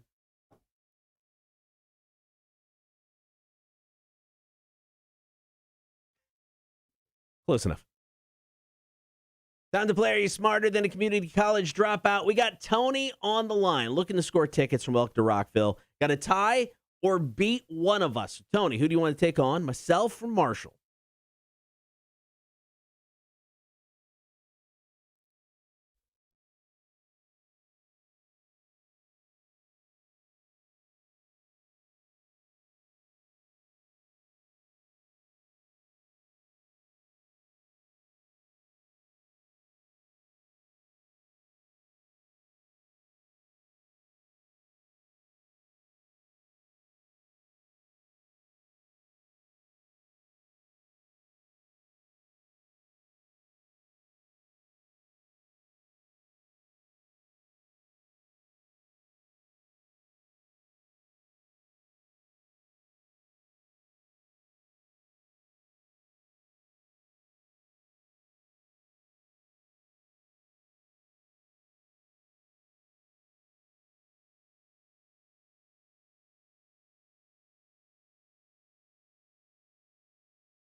All right, guys, back on live stream with the audio here. Sorry, Tony. Sorry, I had to absolutely devastate you in Are You Smarter Than a Community College Dropout trivia. Final score being 6-3. That pushes my all-time record to 55 wins, 7 losses, and 10 ties. Guys, once again, I have a question that I have to ask. It's my all-time favorite question. Will someone just pick freaking Cotter so I can ask it? It's that good. Okay. It's the very first question of my quiz, and I'm very, very in love with it. So, damn it, someone pick Cotter tomorrow. And if you want an automatic win, Friday would be a great day to take Cotter on. Because you're going to be so tired. Oh. Friday morning during the show. Yeah. It's going to be a great day to take you on. That's probably very true. Damon, what's going on, man? Yeah, sorry you missed your story there. He goes, short version of the story, in case you missed it. I was on the Jurassic Park ride at Universal as a kid, and the end of the ride scared the crap out of me because my hat got picked up off my head before getting dropped back down. Oh.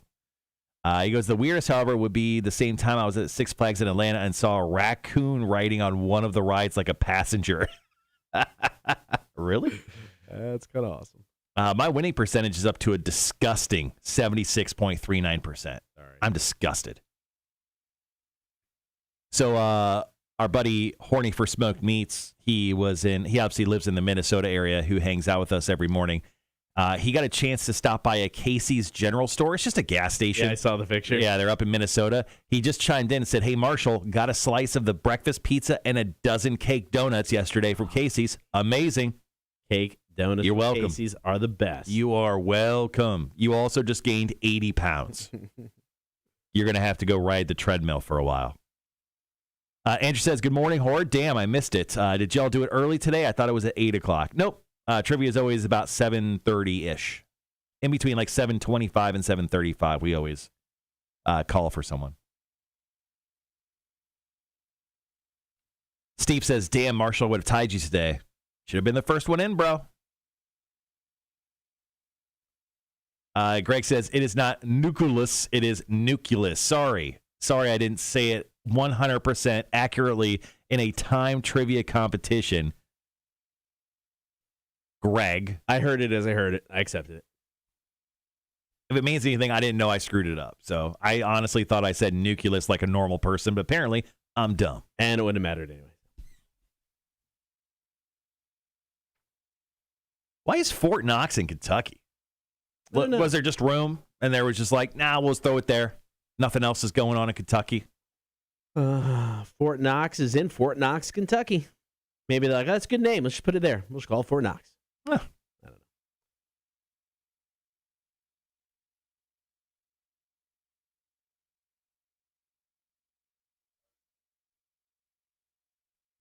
There's A-Dub.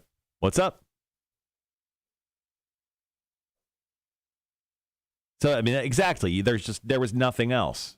So Fort Knox, which is known as the place where all the fun money is held in America, there's just a So is Fort Knox inside the military base, right? Obviously. Okay. Yeah. Bourbon, whiskey. Who's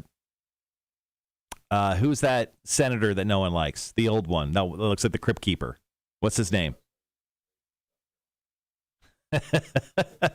I honestly, what else, is there anything else in Kentucky? The giant ark they built. You ever seen that? Oh, it's disturbing. So they built a replica ark in Kentucky where you can actually go visit it. Like Noah's Ark. Yeah, it's weird. Oh, Louisville, yeah, Slugger, yeah, baseball bats and everything. No one gives a shit about those colleges. Mm-hmm. Oh, you know why? Because there's nothing else to do there. Mm-hmm.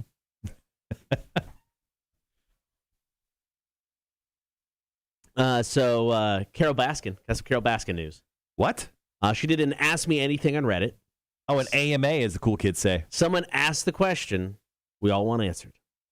Did you kill Don Baskin? What happened to her missing husband? What'd she say? She answered. Here's her theory.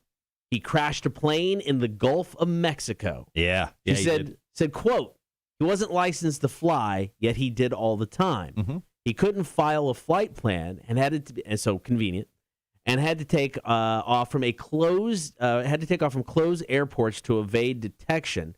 Had to fly under 200 feet to stay off the radar, which means he would typically fly over the Gulf because the air is smoother there, whereas over land, there are ups and down drafts that will crash you at that height. She knows a lot about flying suddenly, Cotter. I know, right? Since phone records indicated he was planning to go to Texas and his van was found at a small private airstrip, we've never found Don or wreckage. I think this is the most likely scenario. I talk about all of this in my online diary at savethecats.org. So, sometimes it's a lie just because there's too many details. Too many details. Yeah, this seems like a well-crafted thought that turned into a fun story for her. Yes. Yeah, she probably has a screenplay already written about this exact scenario, and she's probably shopping it around.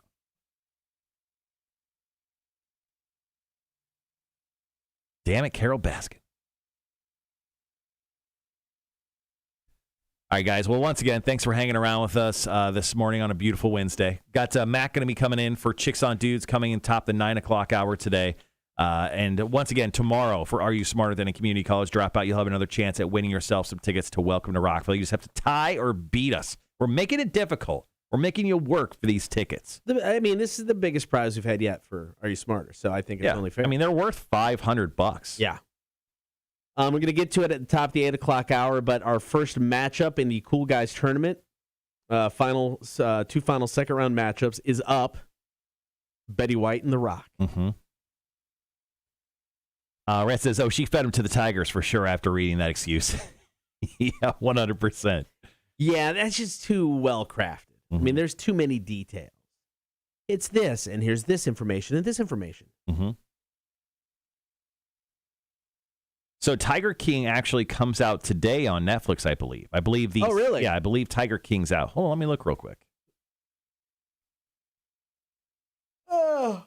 I unfortunately probably won't get to it anytime soon because we went through and canceled Netflix and canceled all of that stuff as we're getting ready to move. Just won't need it for a while. So I don't know. I think my aunt and uncle have it in Texas. Maybe I can watch it there. Yep, Tiger King 2, the very first thing that is currently up on Netflix right now.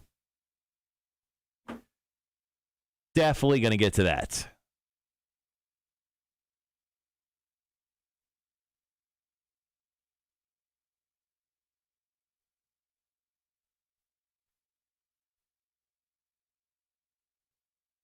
All right, guys, currently playing back Are You Smarter Than a Community College Dropout Trivia. Then we'll go into commercials, and then we have a few minutes before we'll get to the top of the 8 o'clock hour today. So the Egg McMuffin from McDonald's turns 50 this year. What? They've been around since 1971. All right. To celebrate the 50th anniversary, McDonald's tomorrow is offering them for their original price of just 63 cents. So you get an Egg McMuffin for 63 cents. Now, the McMuffin was invented by actually a franchise owner named Herb Peterson. Debuted at his place in 1971. Wasn't actually available nationwide until 1975.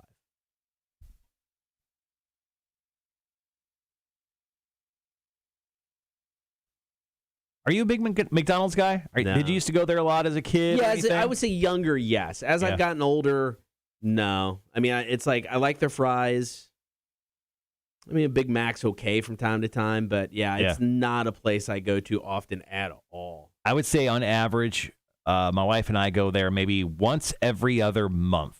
Okay. And I will say it is when it comes to if we want a breakfast sandwich, usually Sunday morning. Yeah. We don't want to cook anything. We're hungover from the night before. You want a breakfast sandwich? We'll go to McDonald's and I'll get whatever that pancake sandwich is. Oh, the McGriddle? Yeah, that's it. Yeah, McGriddle's delightful. Yeah, McGriddle's incredible. But yeah, that's kind of my go-to with that type of stuff.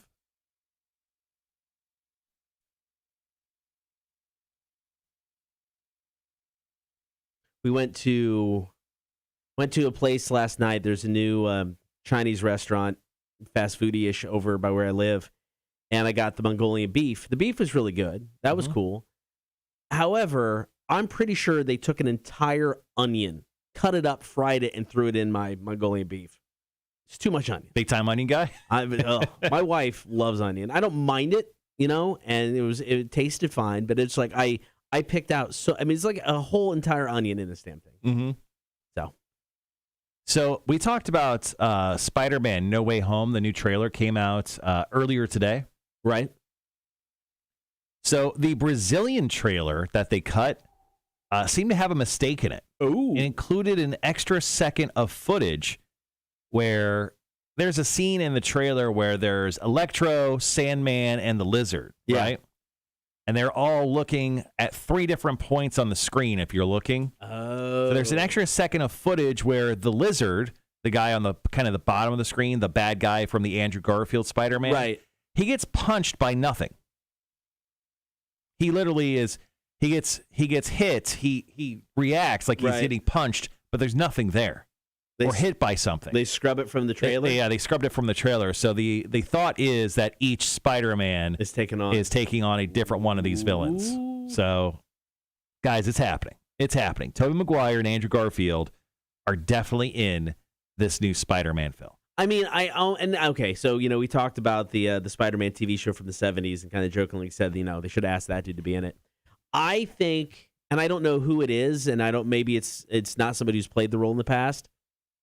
I think you got to have, kind of like with the cartoon where there was a bunch of different ones in different universes, like they had the pig and they had all this kind of different takes on it. I think you need one weird random Spider-Man like that to appear. I do. I think because these 3, the 2 are coming. I think everybody's pretty convinced they're going to be in it. So I think you need one kind of, I didn't see that one coming. We don't need another Spider-Man. Yeah, we do. Nah, just the 3 is fine. No, take one from the comic books. Miles Morales. Throw Miles in there. Just something you don't see coming. I think would be awesome. Nah, we're good. Just the 3 is fine. No, I need more. You're asking for too much, Connor. I want all the Spider-Man. You're asking for too much.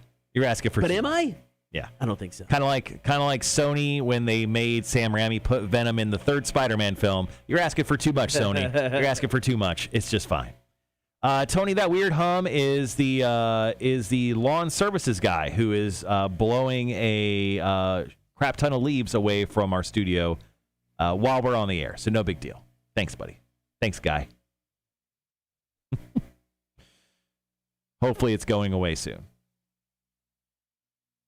Red says, I knew the Fort Knox answer from the Bond movie where they try to steal the gold. Ooh, which Bond film was that? I obviously didn't see it.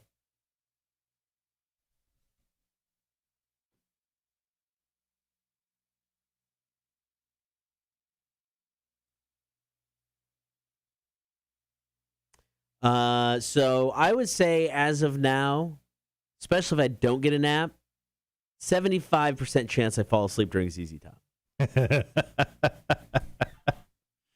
Go take a nap, man.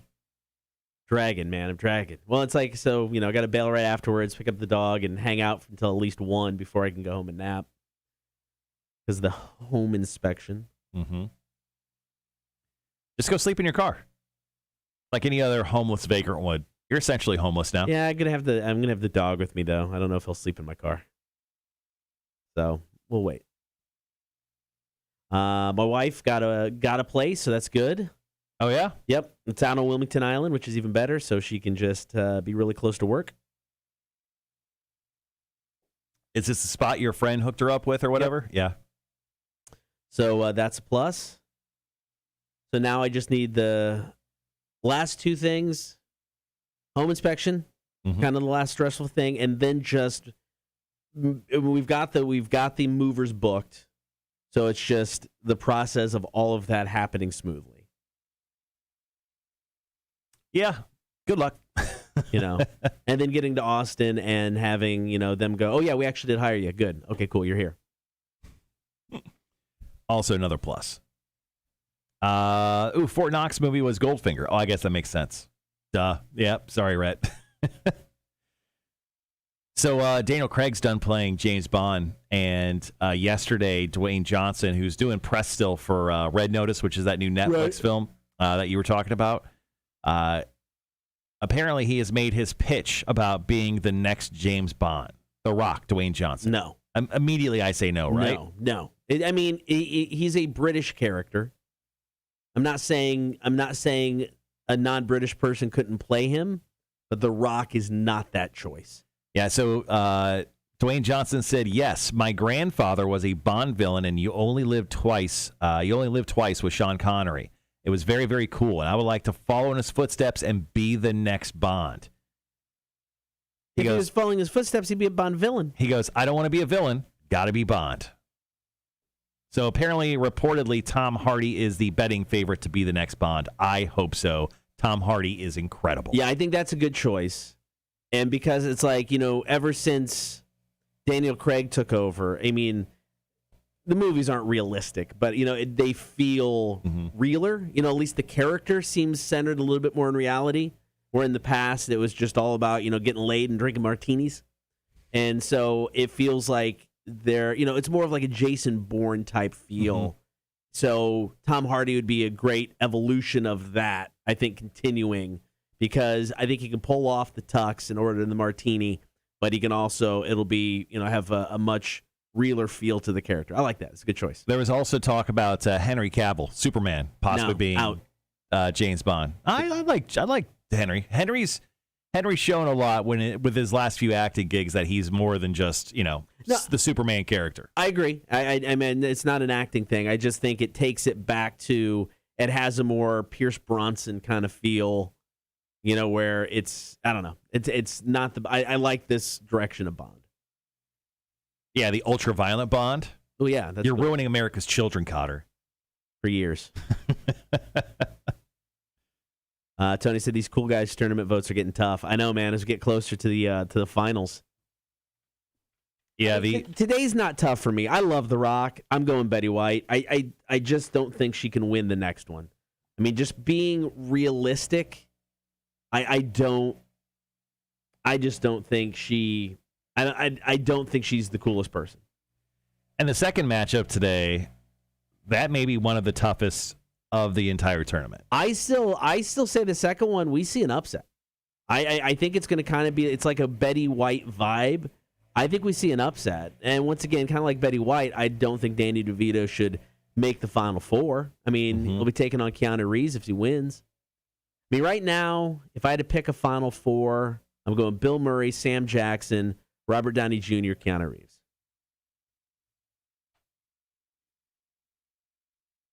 I think that'd be. I would go Ryan Reynolds, Sam Jackson, RDJ, and Keanu Reeves. Yeah, I guess it would just all be kind of the higher seats outside of Sam Jackson. Yeah, I mean, because Bill Murray and Ryan Reynolds is an interesting matchup, but I think I'd have to go Bill Murray, and I love Ryan Reynolds. I just think I'd have to go Bill Murray. When is our last day of the tournament again? The last day for voting will be next Tuesday.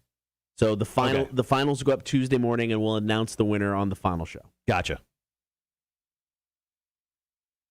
We've got about 3.5 minutes. Perfect. All right, guys, diving into the second half of the show now with the Cool Guys Tournament. Still have a great story on Matthew McConaughey. We'll be spinning that wheel of Florida as well, and then Chicks on Dudes plus some Marshall's Music News to help wrap up the show. All right, lawn service guy. So we've got this new spot in the building. We're building these brand new studios, right? Yeah. And they're just like up to our right here. So, like the door you walk in to get to our place, if you look kind of over to your right, they have like some outdoor coolers, I think they've built out for the Taste of India. Okay. Now, on top of that little section, like leaves and stuff have fallen over there years, and like things have started to grow on top of it. And there's like a mini tree. It's almost like an outdoor garden has started growing on top of this refrigerated unit type thing. Nice. So I can look down and I'm like, can we get that kind of landscape? Can we just kind of clean that off, maybe, guys? You can make a power washer up there. Make it the official Rock 101 Christmas tree. Now what we'll do is we'll just start planting weed up there. That'll be the marijuana farm, the official one of Rock 106.1. I like that. Have you ever wanted to buy Rock 106.1 branded marijuana? A-Dub's all about that, non-traditional revenue. Yeah, we got to make the NTR. You think he'll say yes to that? No. Yeah, what you do is you come knock on the door 3 times. 2 minutes, guys. Yeah. That's funny. our guy Nick will come out with a small baggie of Rock 106.1 branded marijuana. It's just got it's like Johnny Chimpo from Super Troopers, the sticker. It's that, but it has like the Rock 106.1 logo on it. I like it. Rock 106.1 branded marijuana. Rhett says his final four is, Bill Murray, Samuel L. Jackson, let's see, Robert Downey Jr. Robert Downey Jr. and Keanu Reeves. Yeah, I'm sorry. I just don't. Betty White should not be Samuel L. Jackson. I'm sorry. She's cool. She ain't Samuel L. Jackson cool. Yeah, we'll see. I don't want her to win it ironically. How's that? There's a good chance. I know. People love the good ironic win. I like the purity of this tournament. All right, guys, about a minute before we jump back on the air. Rhett just says, bring Marshall, bring your power washer. Tomorrow, once again, just a quick heads up, we are doing our last Horde meetup over at the Draft Room in Berwick, 6 p.m. Draft Room in Berwick is just off the 17. I would say off the 204-95. It's probably about 10 minutes or so. So if you're like traveling from South Carolina or something, just jump on the 204. You take the 17 exit. You take that left, and it's down the road like less than 5 minutes. I've spent so much time there with people coming to see our house. Now today with the inspection because it's just nice and close. So yeah, I've been there more times this past week than I think my entire life. All right, guys, be right back.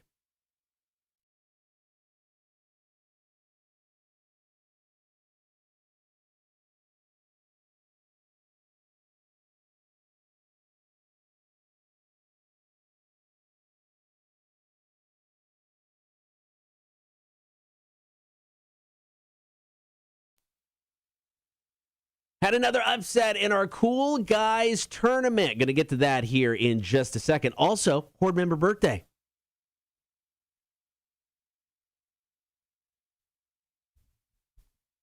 Good morning. Thank you for hanging out on air and on the stream. Now, if you're on the stream, you're a member of the Horde. Facebook, YouTube, and Twitch. You can watch the show each and every day. And a Horde member is celebrating a birthday today. So we wanted to say happy birthday to our buddy Rhett.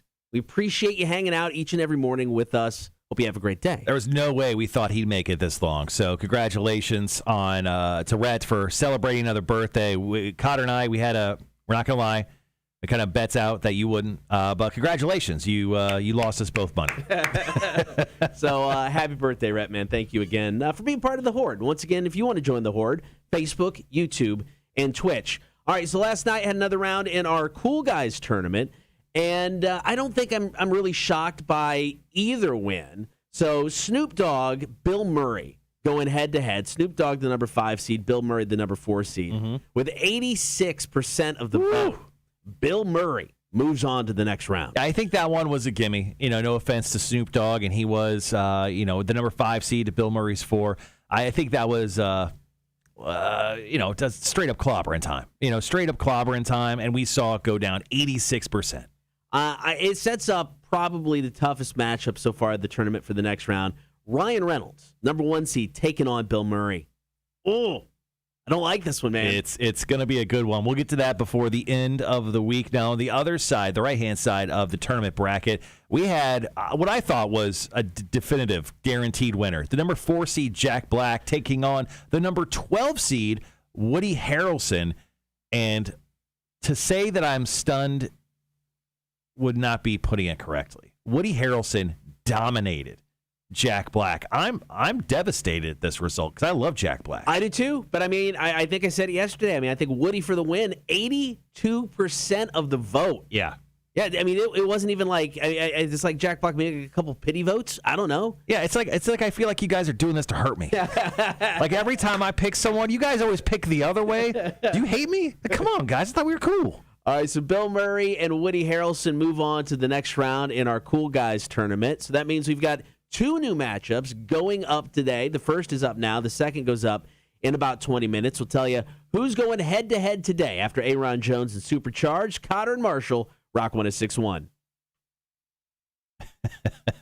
Rhett goes, whoa, thanks, guys. About that bet. Sean goes, hell yes, go Woody. Liquid says Woody over Black. Yeah, man, I like Woody Harrelson, but goddamn, man.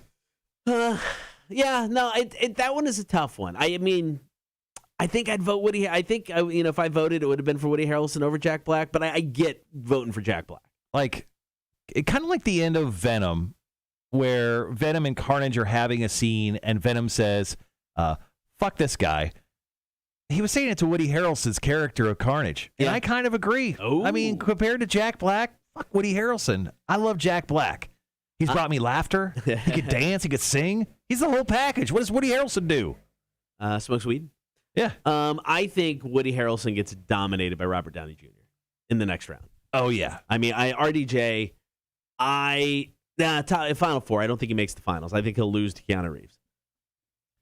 I think, once again, and you guys will screw me out of it for saying it, Keanu Reeves is going to win this. Keanu Reeves for the win. He is the ultimate cool guy. He's the ultimate cool guy. Bill Murray, man. It's going to be... I think it's going to be somebody on the left-hand side. I mean, because you got Ryan Reynolds, Bill Murray, Sam Jackson, and assuming Betty White beats The Rock today, one of those four wins. Whoever makes it to the final out of that side of the bracket wins. Keanu Reeves is the only one who has a shot against him. I think even over Robert Downey Jr. I don't know. I feel like I should shut up with my opinions in regards to the Cool Guy Tournament because I keep somehow losing this damn thing. I'm way too invested in this. I'm all in. I love this Cool Guy Tournament. What a great high idea this has become for us. All right, guys, we're back on the air in about a minute. We'll talk about the next two matchups that you guys can vote on. The first one is currently up, so if you haven't gone to our Facebook page, on Rock 1061 Facebook page, go vote right now. The Rock-Betty White matchup is currently up. Just got a reminder on Facebook. It's Rhett's birthday today. Let him know you're thinking about him. Hey, we're thinking about you, asshole. Liquid says RDJ wins it all. He beats Thanos and will destroy Keanu. Oh, see? Keanu's the one, man. I don't hate on it. He's the one. I don't hate it if Keanu wins. I mean, I'm cool with that. I mean, they killed Keanu at the end of The Matrix, and he still came back. So, like, that's how much of the one he is. All right, guys, got about 20 seconds. Be right back.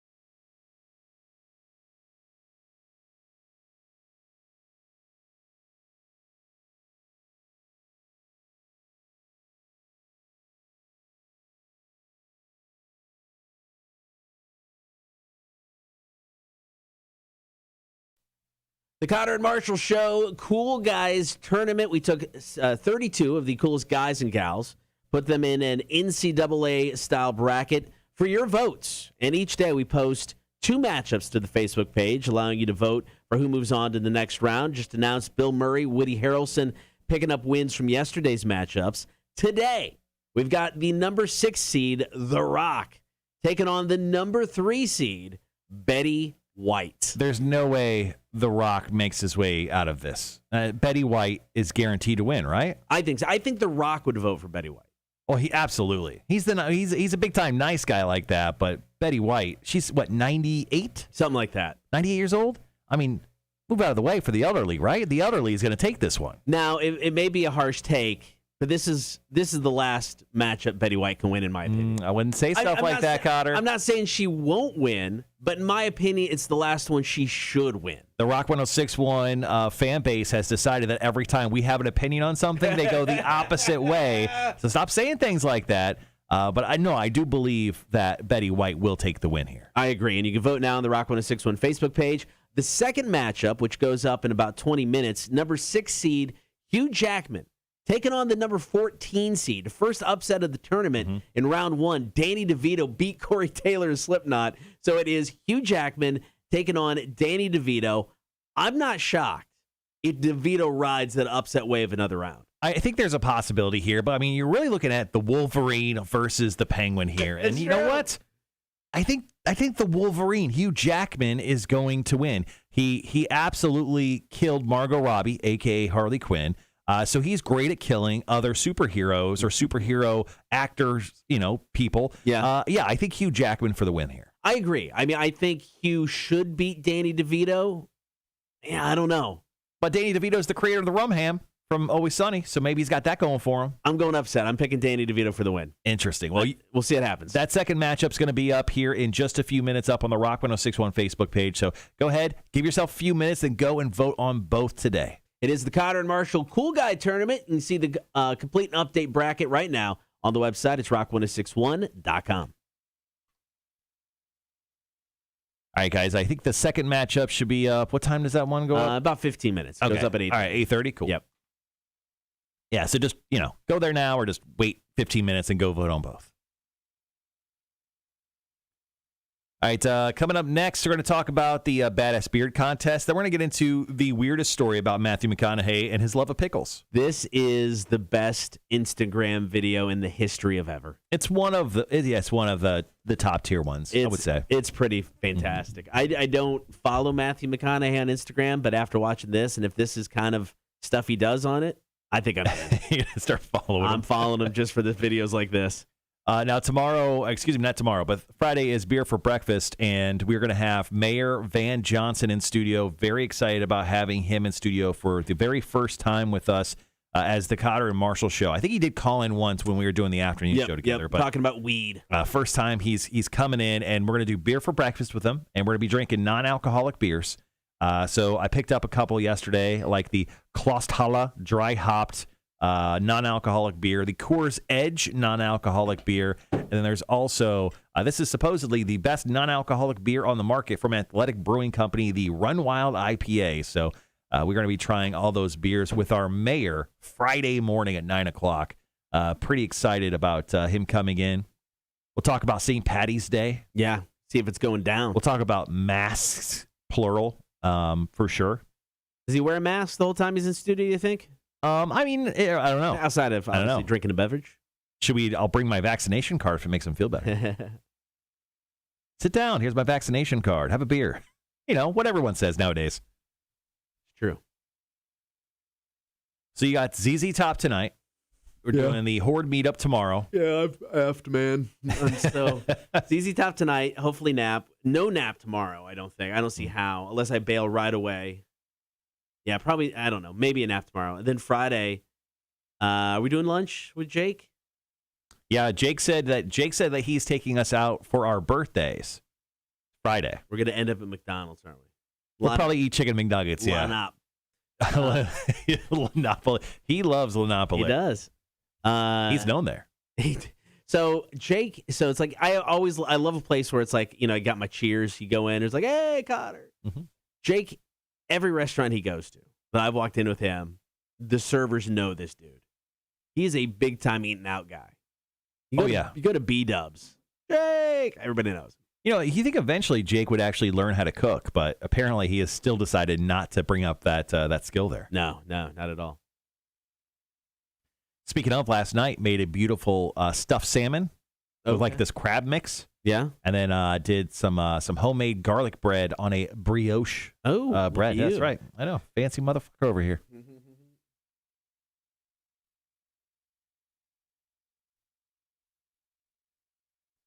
On Monday night, really treated my wife with a grilled cheese sandwich. Oh, yep, real sexy.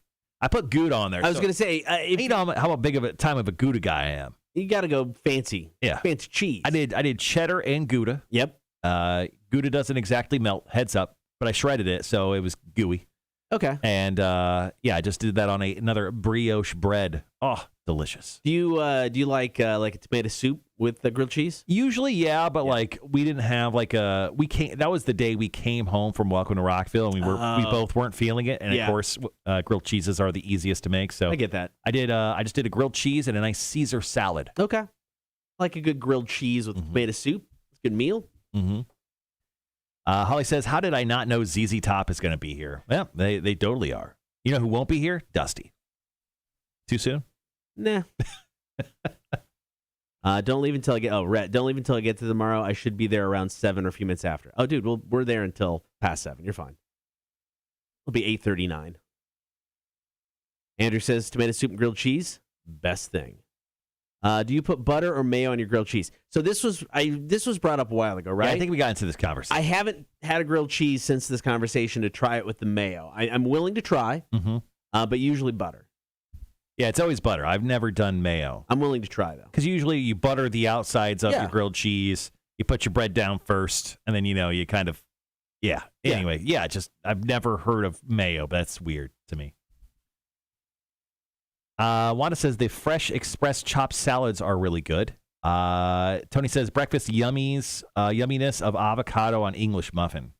I could put avocado on almost anything. Damn near everything. I effing love avocado. So I went to the Beach Diner in St. Augustine before we took off to come back home on Monday after Welcome to Rockville. Right. I got these breakfast tacos. It was like egg. It was kind of like the broken up kind of sausage. Oh, yeah. Yeah, it was like kind of the whatever that is. And then avocado. It had some like sour cream sauce on it. And then they had like this sweet a hot sauce that was like just sitting there. Dude, some of the better breakfast tacos I've ever had. Oh. I'm not going to say best. Yeah. They were definitely good. Definitely on the upper echelon. I've had a bunch of terrible breakfast tacos, even made by myself. This is actually pretty good. Nice. Sean says that the Athletic IPA is a foam bomb. It gets too shaken, moved too much, or violently. Okay. So we need to be very delicate when we open up. Be gentle. Yeah, the IPA. Treat it gently. Andrew goes butter all the way on a grilled cheese. Can't do the mayo. I've never had the mayo. I didn't know that was an option.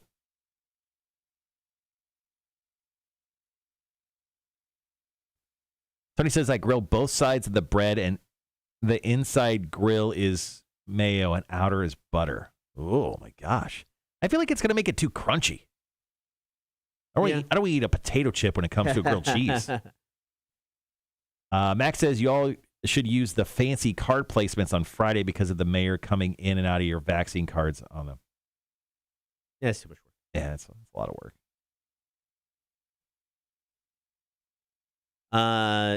You like The Office, right? Yeah, I watch The Office too much. It's my go-to, like, after the show, and I, like, go eat lunch at my house. I have The Office on 99% of the time. When you came over yesterday, The Office was on. So there's, according to a new book called Welcome to Dunder Mifflin, The Ultimate Oral History of The Office. Oh.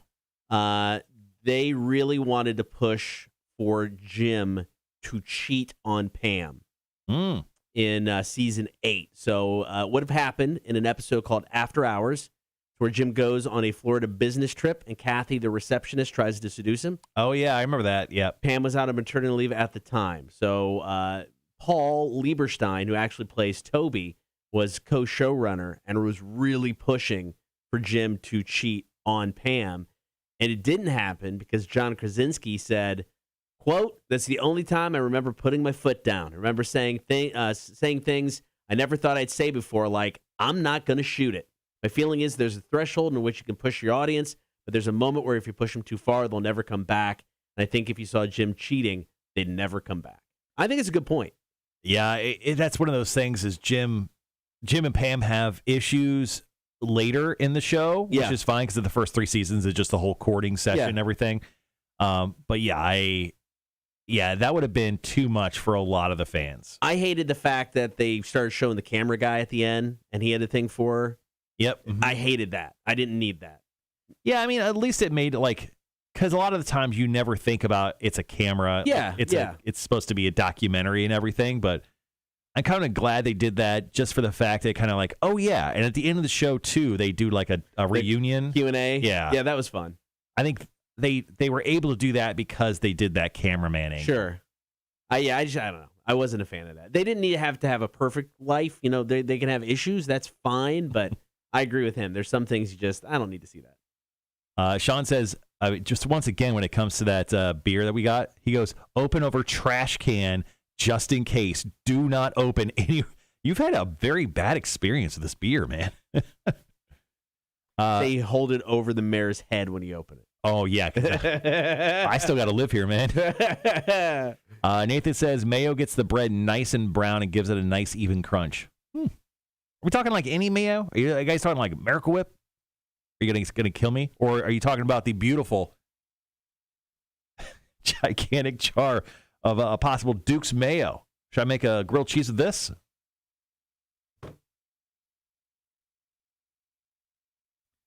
You don't over grill it. That extra crunch with the gooey of the cheese is awesome. You can thank me later. All right. Oh.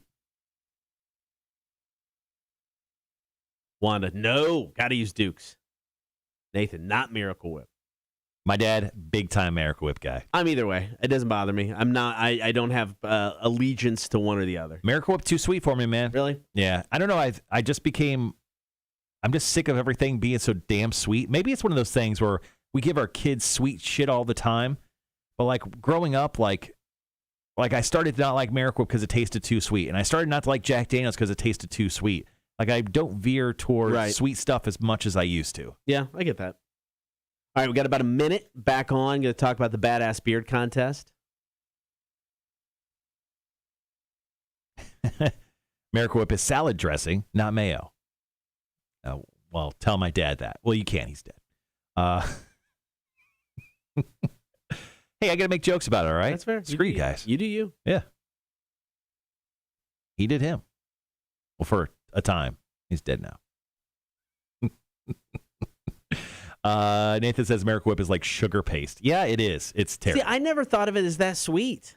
Dude, it's sweet. Yeah, I mean, maybe. I just never thought. I mean, yeah, I agree. I mean, it's not mayo. Mayo and Miracle Whip are two different things. Yeah, Miracle Whip, if you grab like a teaspoon of sugar and then dove it into what Miracle Whip is, it wouldn't taste any different. I mean, it's just like, it's pure weird sweetness. I don't like it. Now I even think about it. I'm like, ugh. All right, guys, be right back.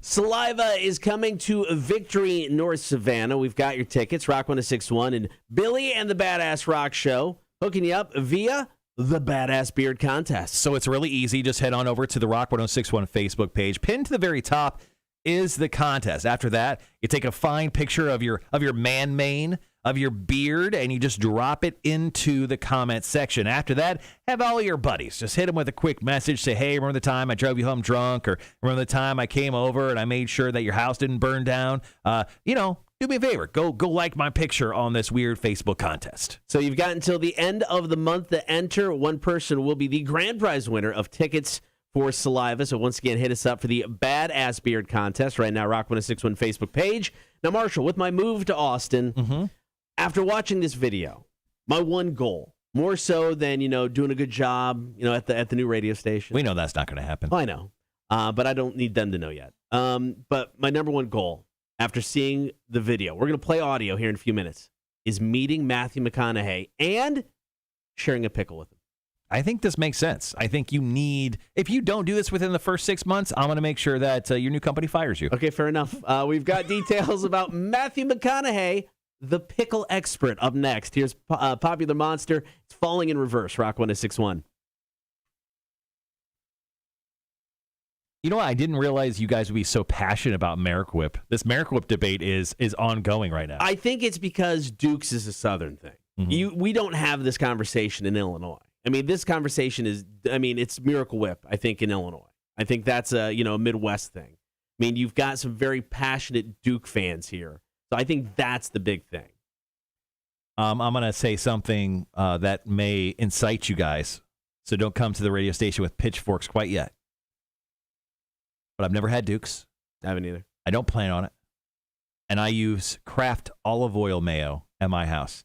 Yeah, it costs more, like $1 more. But I think $1,500 per show, and I can make that sort of decision in my life. So olive oil mayo just seems to be my go-to. It's got a nice smoothness to it, because of the oil and the olives. Just my way to go. Nathan said, I'm a Hellman's mayo. I get that. Hellman's is good.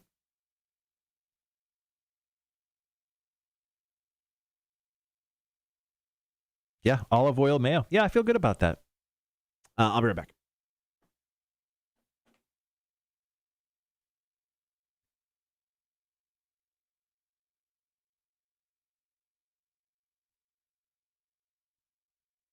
All right, guys. Well, here we are. Last few days of the Cotter and Marshall Show. What's today? Wednesday? So there's 5 more shows after today. Don't worry. We will live forever on YouTube, and we'll definitely have all sorts of content on there forever for you guys to watch. Additionally, we will be sort of working out, hopefully, in the future, a new morning show. I'll be on it. That's what I've been told. Let's see. Going into more mayo debate. I did strike a chord. Andrew says not a mayo fan, but Duke's is tolerable. Wanda says the olive oil mayo is good. Not hating on it. Chris says the olive oil and avocado mayo are pretty good. I agree. Rhett says that's blasphemy. You've got a jug of Duke's in front of you. Crack that bitch open and take a scoop.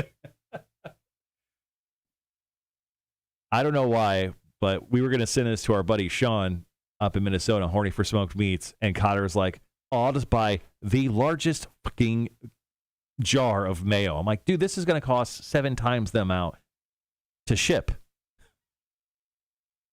Thankfully, Sean's coming. So, Sean, you can bet your sweet ass I'm handing you a giant jar of Duke's mayo. What you could do with it, your call.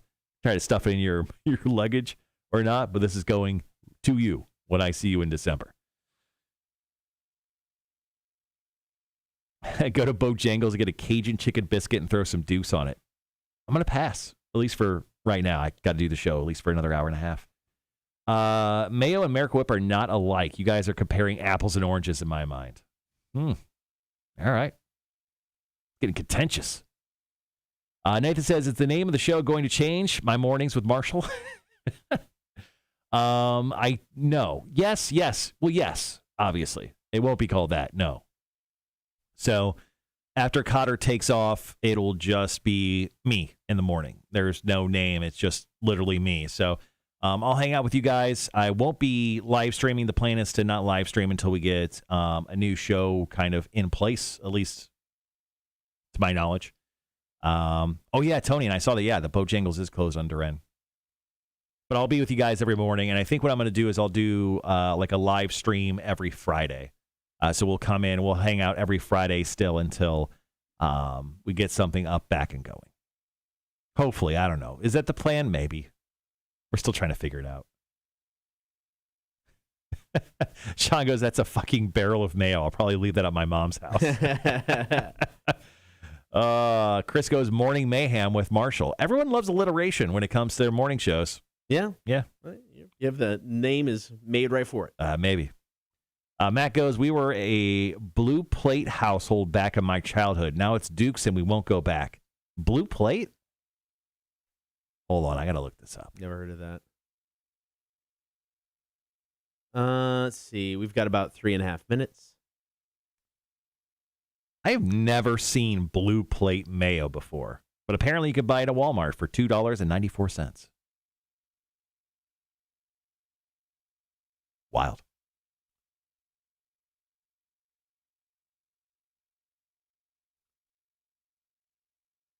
Sean goes, well, WTF, so I have to go find a different Bojangles for my breakfast? My wife has never had Bojangles. I think, hand up in the air, I think I've had Bojangles once, and I've had Popeyes once. I've never had Popeyes. I've had Bojangles. Never had Popeyes. I think I've never had their breakfast, neither place. Yeah. Wanda, I've never heard of Blue Plate, no. No, I've never heard of Blue Plate before. Here, Cotter, I'll show you the. This is the label. I've never seen that. It looks straight from like the 50s. Yeah. But also, I guess when I go to buy mayonnaise, I'm not looking for. I'm not, variety shopping. If I saw the Blue Plate mayo in the store, I would go, oh, that's the generic one. 100%. Yeah. That logo. They need to update the graphics on that. Throw some cool swooshes in there.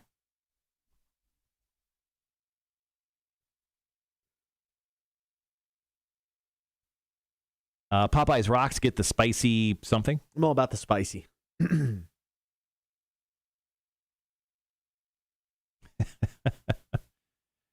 Rhett says the huge jug of mayo that Marshall has is not the largest. You can get an even bigger one at Sam's Club. Nothing surprises me. And speaking of the Sam's Club kind of culture, Costco opens in one day over in Pooler. I bet that will be an S show. You know one place I'm not going? Costco? Yeah, Costco. Oh, my Lord. Yeah, people are freaky about the Costco. I think I've been there once. There was one in Vegas up by Red Rock Casino that I think I went in once, and that was it. Yeah, I've never been. But yeah, it's just going to be a madhouse. There's no way. I'm passing on the Costco experience. Unless Costco comes on as a sponsor of our show. And let me tell you, I love Costco. I will go there all the time. I mean, it's a place that I eventually planned on. I'll check it out because I've never been. It's like Sam's Club's kind of cool. I guess I'd go, but no, not before I leave. Yeah, and I'm not gonna lie, I've been using the Sam's Club membership of my brother-in-law for like 2 years now.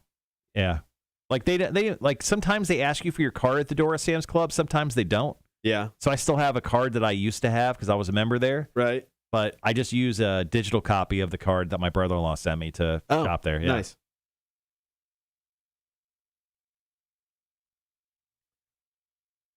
You get a churro okay. There's churros at Costco and a chicken bake. Okay. Is that why people go there, for the food? If so, I feel bad for America. All right, I'll be right back.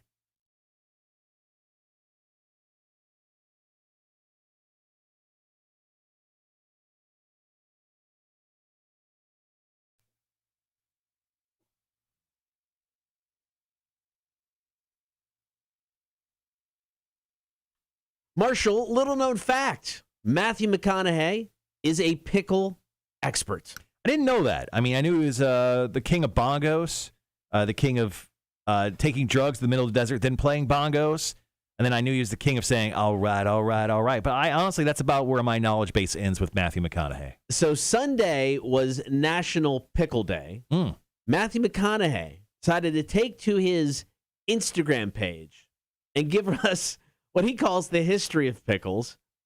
After watching this video, one, I'm following Matthew McConaughey on Instagram from this day forth. Right. And like I said, moving to Austin, Matthew McConaughey, famously from Austin, I believe still lives in Austin. Yep. If I don't enjoy a pickle with Matthew McConaughey while I'm in Austin, Texas, I have failed my life. So wait, are you going to like carry around a jar of pickles in your back pocket? Wherever I go. I'm just, you know what? I'm going to go to the gas station and get the pickle in the bag and just put it in my pocket at all times. People are like, is that a pickle in your pocket? You haven't seen me. It's a pickle. So you're gonna open this bag, this warm pickle that's been sitting in your jean pockets, your non-jean pockets, and you're just gonna like crack it in half. Be like, hey, Matthew McConaughey, want to share this pickle with me? You know what? After watching this video, he's gonna go, yes, I do. Oh, well, okay. Well, we can go deep into that, but let's pass on that opportunity and just dive into this audio from Matthew McConaughey's Instagram page. Howdy, McConaughey here, coming at you this time as a pickle expert. To talk about pickles, which I love so dearly, we have to go back to their origin story. It's an origin story. Cucumber. Now, look at this cucumber. Big, plump, firm, bold, lots of promise. Girthy. This is going to be good. And then you take a bite. It's all hat, no cattle. It's all packaging, no product. It has no identity. It is tasteless. All it does is take up room in our proverbial salad. But what happens when it gets older? Does it mature with age? Like a fine wine, does it get better and become a pickle? Not as firm as it once was. Nope. Got a few more bumps on it. It even shrunk. But let's see what it tastes like. Now we got the product behind the packaging. Now we've got identity. Now we've got purpose because we're a pickle. Sour, sweet, dill. Yes. It commits. It's the pickle. And you do tickle my fancy. How much weed it's so high. did this dude smoke before he cut this video? He went to go grab a pickle, but he ate like the largest edible in his fridge, and he's like, I've made mistakes. I made some mistakes today, but I love pickles still, baby. Grab that camera. I mean, does he doesn't have a team of people, obviously, because I'm guessing somebody would be like, probably shouldn't do this. No, he should do this. But maybe you should. This is the content that's worthwhile when it comes to subscribing to his Instagram page. Now, real question here. He got knocked out of the first round in the Cool Guy tournament. Mm-hmm. If this video was released sooner, he wins the whole thing. I think maybe not the whole thing. He maybe could have got to the next round, but yeah, it's incredible. All right, great stuff from Matthew McConaughey. Coming up next, it is time to play the Wheel of Florida. It's on the way. Cotter and Marshall Show, Rock 106.1. Max says mom is so excited about Costco. She can't wait to go next Friday. Some small town Small town excitement right there. Sean says someone buy Cotter a pair of Jinkos so he can fill that big-ass back pocket with a gas station pickle bag. That's I'm just going to be walking around. Anytime you see me in Austin, I'll pickle in pocket. Now, I'll tell you what. I mean, like, according to the video, it looks like he was eating a gherkin, one of the smaller pickle varieties. Yes. Something. And I love gherkin. Who doesn't love a good gherkin? I love a gherkin. And also fun to say. Cotter, I think you actually have to have a gherkin in your back pocket. Okay. Yeah. But that thing is, they don't usually sell gherkins in like single-serve bags. So at that point, maybe just wrap it up in some plastic wrap. Yeah. Which would be totally cool. You walk up to a man, another grown man, pull a gherkin out of your back pocket. Maybe two. One for him, one for you. Yeah. In plastic wrap. And it's all warm. There's juices all expressed. They're kind of smashed a little bit because you sat on them. Yeah. They're like oddly butt temperature warm. Oh, it's good. And you're going to look at Matthew McConaughey and be like, hey, movie star Matthew McConaughey, internet sensation, would you like to eat this gherkin with me? And you just, in your mind, he's going to be like, all right, Cotter, no problem, from whatever radio station. Let's do this. Yeah, I think so. That's something. I think you'd be all in. I think your brain's already sun poisoned from Texas. Tony, have a great rest of your day. Thanks for hanging out. All right, I'm going to take a quick restroom break. I will be right back. All right. Yep, guys, got Wheel of Florida coming up, and then we'll get into the 9 o'clock hour. Chicks on Dudes. And then we'll wrap up the show with Marshall's Music News. Tomorrow, I'm getting quizzed in the face. Oh, this is the last time I will ever be quizzed in the face. Yeah, guys, so after today's show, only got 5 left. 5 shows. A week from today is the final Cotter and Marshall show. Kind of crazy. So hopefully everybody can tune in for that. All kinds of guests stopping by. Billy is coming in. I believe Voodoo Jack's going to be here. Doug from Souls Harbor. And just so many more. It's going to be a lot of fun. I can't wait. I'm looking forward to it. I think we're allowing Jake Thompson back into the studio for the first time in years. So lots to get to on the last show next Wednesday.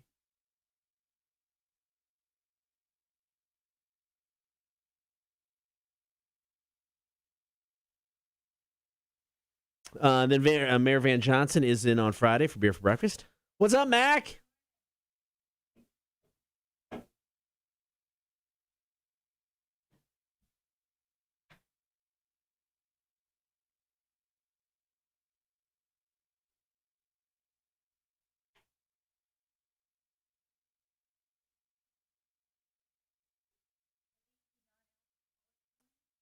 Those are the non-alcoholic options.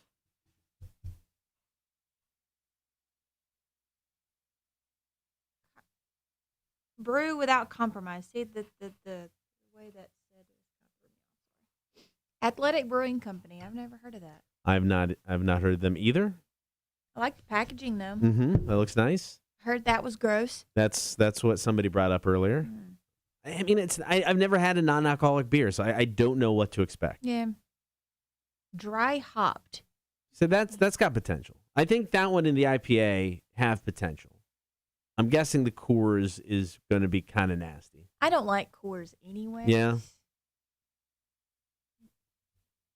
If I drink beer, it's got to be probably either a Bud Light or a Michelob Ultra. If I drink a beer. Sean, the Athletic is delicious. I'm looking forward to it because it's 70 calories. Really? Right, because you take all the alcohol out of it. Yeah. So if it is a good IPA, not that I'm saying I drink it every day, but I would consider buying that. I just like a good IPA sometimes. Cut down on the calories. I don't need to get drunk. Heck yeah. So occasionally, sure.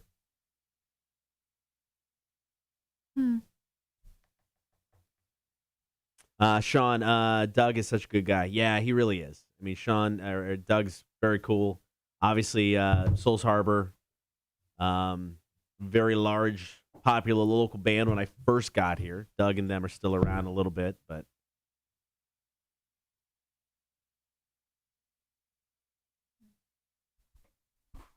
That Zaxby's cup has been sitting here since Monday.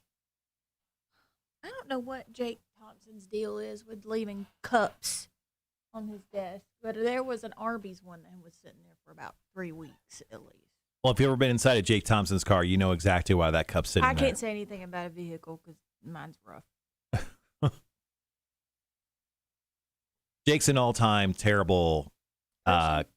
No, not a person. Jake's a great person. Jake's an all-time terrible, like, if you want to ride somewhere guy, he's the guy that, like, has to be like, oh, just hold on a second. And then he takes, like, 7 minutes to move all the stuff that's somehow in his front seat and moves it to his back seat. And it's generally just fast food trash. When Jake and I go somewhere, I assume I'm driving. The rare occasions where he's like, oh, I'll drive. I mean, it literally shocks me because it is so few and far between. Mm-hmm.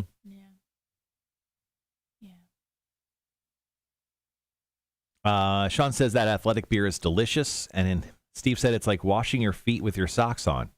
I'm guessing drinking the beer, no alcohol. Oh, yeah. Mac, what are you doing in so early today?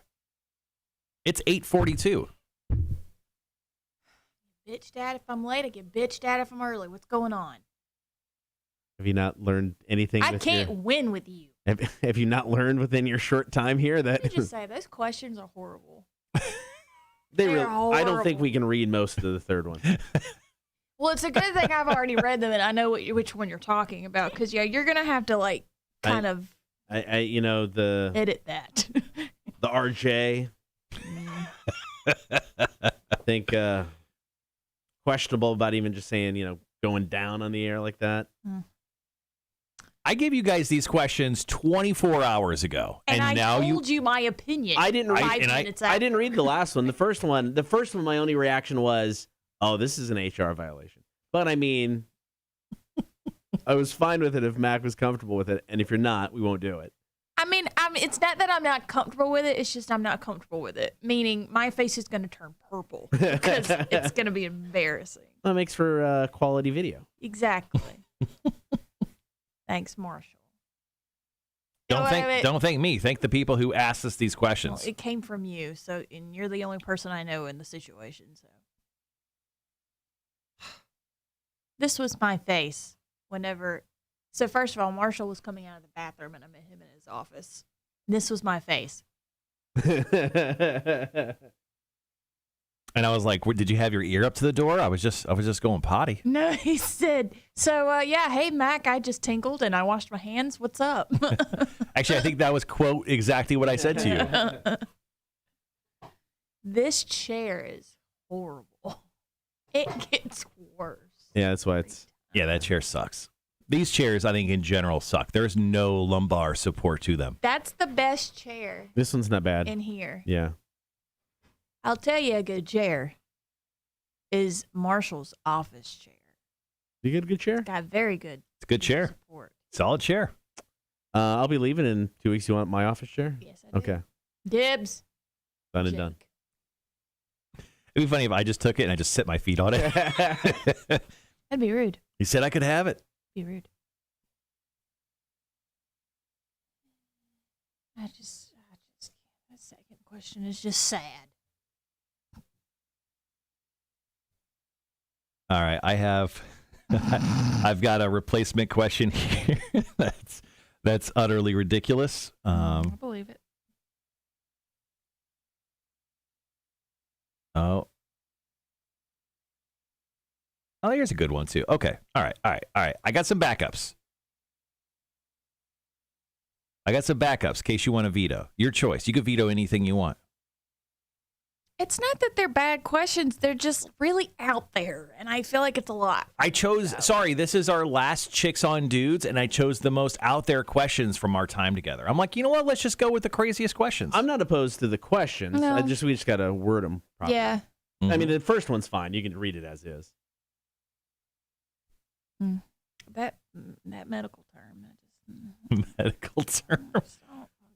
Hold on, let me read Which one? Kegels? No. Vagina? Yeah. Okay. You don't have to. Wait, the medical term of vagina? Female, yeah. Vagina bothers you? Yeah. Any term for it, honestly, bothers me. So anything. private parts. Okay, that's fine. Yeah. Hoo-ha. Okay, that's fine.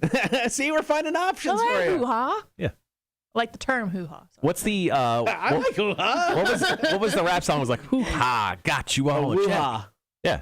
Yeah, no, yeah. There was a rap song essentially. Busta Rhymes? Was it? I think so. What is it good for? That's war. I know, but I know that he's a hoo-ha at the beginning. Dear Lord. I'm finding substitutes. Good evening and morning, Rhett. How are you, buddy? Evening. Sean says I had a lazy boy office chair for a while. Now I have one of those race car bucket seat office chairs. Nice. That's fancy. All right, guys, be right back.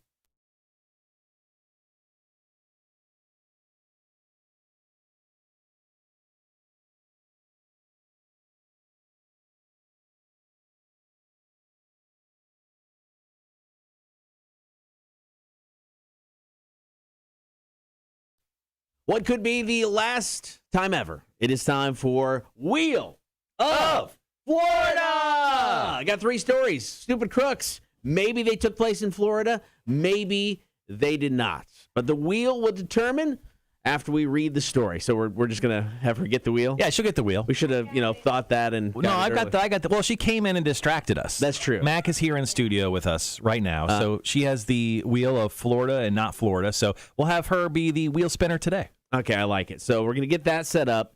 I'm gonna read some stories. All right, we good? No, we're good. Yeah. Okay, here we go. All right, story number 1, Wheel of Florida. A bunch of women were brawling outside a bar on Friday. Very typical scene. The cops had to come in and break it up. Why? One of the women, 36-year-old named Michelle Smith, when one of the cops stepped in to stop the fight, she latched onto him and bit his ear off. Like a spider monkey. According to police, she bit, quote, a large portion of his right ear completely off. Maybe she's just a big Mike Tyson fan. Maybe. Then she fled the scene. Last we heard, Ear in her mouth? they're still looking for her.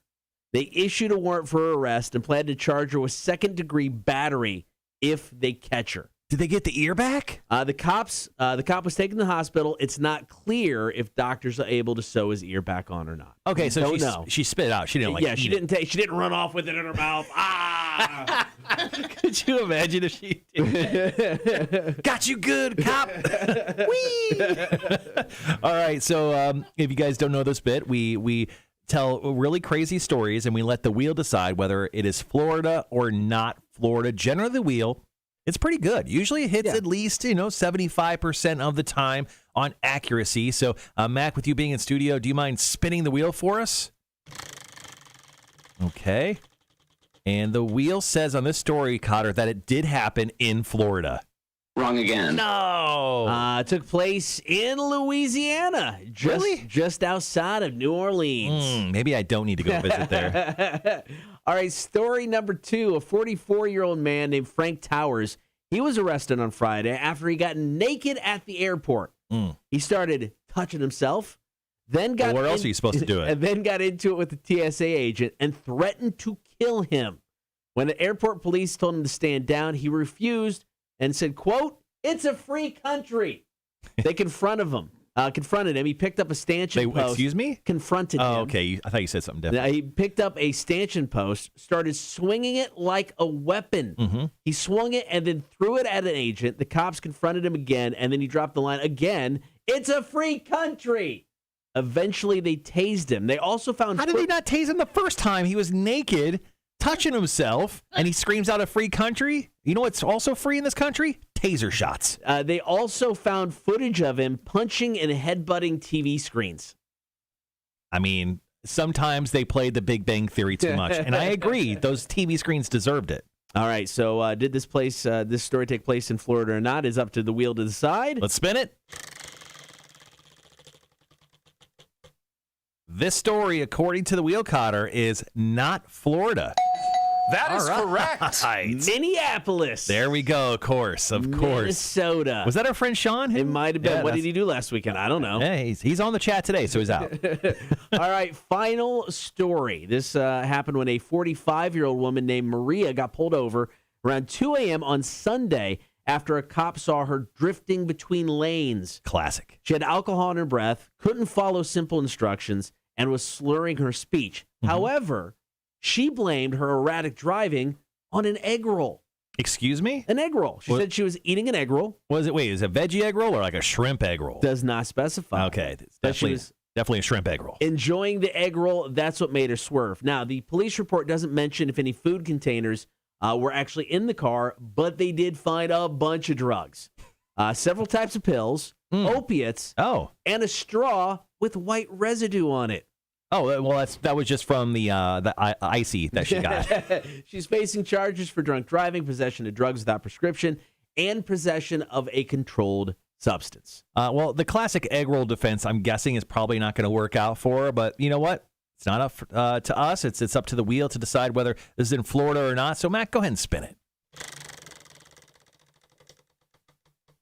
The wheel says this did not happen in Florida, Cotter. Wrong again. It's the first time the wheel went under 50% in a long time. Yep. St. Petersburg, Florida. Of course. Good old Tampa Bay. This story went down. All right, coming up, top of the 9 o'clock hour, Mac is in studio. We'll get to chicks on dudes, Cotter and Marshall. Rock 106.1. Classic egg roll defense. Sir, I'm not drunk. I was eating a shrimp egg roll, and my stomach kind of got the best of me there. Sorry, the chair you're sitting in makes you feel fat? Oh, can you turn her mic on? It squeaks every time I move. I don't think it's personal. I think it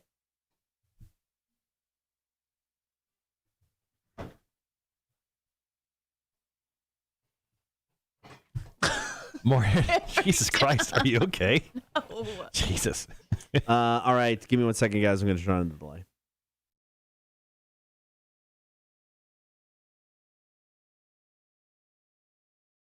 All right, there we go. Jeremy says, good morning, the always beautiful Mac. I haven't seen her in a few. I miss a lot of this bit due to work.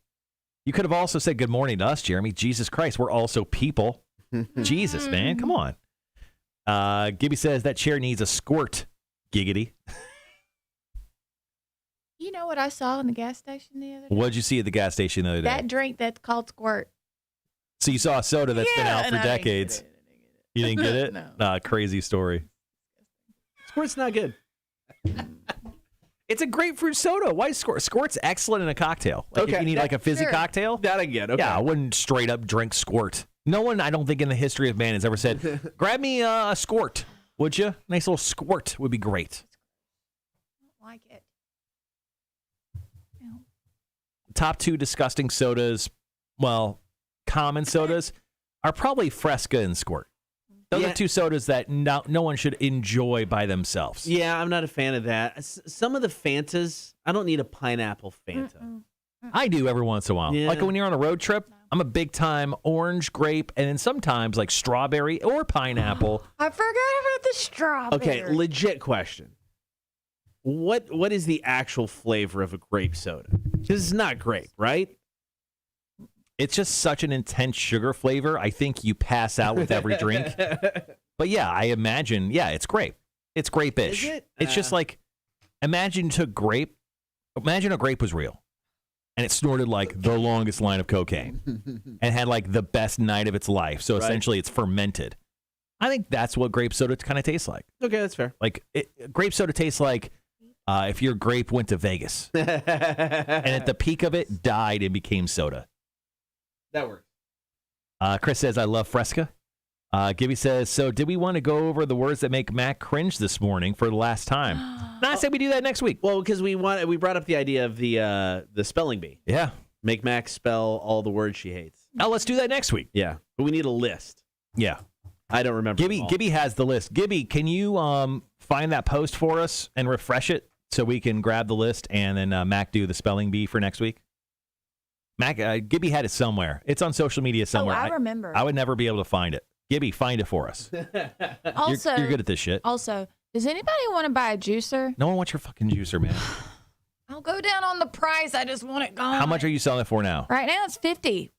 I'll give you because I bought it for $50. I'll give you $4 if you stop talking about how long fucking you had juicer. it? About 3 months. Okay. You're not going to get it for full price on Facebook. No. But I will go down on the price. How much? What's your bottom dollar? She's not ready to commit. Story of her life. That's not true. $35. $35 for a juicer that was used for 3 months. It's never been used at all. Why'd you buy a got juicer? The stickers on it because I went through a phase where I was like, I'm gonna get really healthy and juice. Yeah, that stuff's disgusting and it's a lot to clean up. I ain't doing it. Those are the best selling points ever. And I couldn't return it. Someone buy my juicer. It's gross if you juice. It's disgusting. No, I commend people that do that, but no. All right, guys. So if you guys want an unused juicer for $35, Mac is willing to sell you one. What brand is it?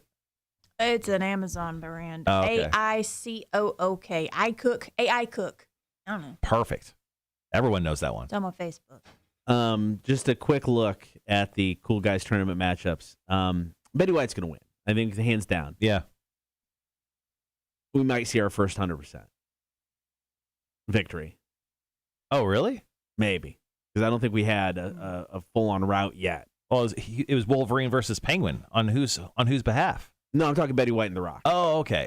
Gotcha. Yeah, gotcha. No. Betty White's going to win, but we could see our first full-on just routing. Wow. So we'll see. So far, no love for The Rock. Yeah, I get that. I'm looking at the ingredients for a grape Fanta. There's no such word as grape. Well, it's a soda. I mean, most sodas aren't going to have actual, It's healthy got stuff in them. Red 40 and blue 1. Those are my favorite fruits. I didn't know they had a pina colada one. Pina colada Fanta? Yeah. I mean, I Love wouldn't. I want a strawberry one now. Thanks. See, I don't mind a strawberry soda every now and then. Grape, no, I'm out. Orange soda every now and then's really good. I only want them if I'm on a road trip, though. Yeah. That's the big thing. Like, if I'm on a vacation or road trip, that's when it's an appropriate time to stop at a gas station and buy a soda. Yeah. What? Yeah. You never go into a gas station and buy a soda? No, usually never. I stop at a gas station to get gas. Oh. That's about it. It was 7 days at 4 o'clock yesterday. No vape. Good for you. I'm excited. Rock 106.1, hello.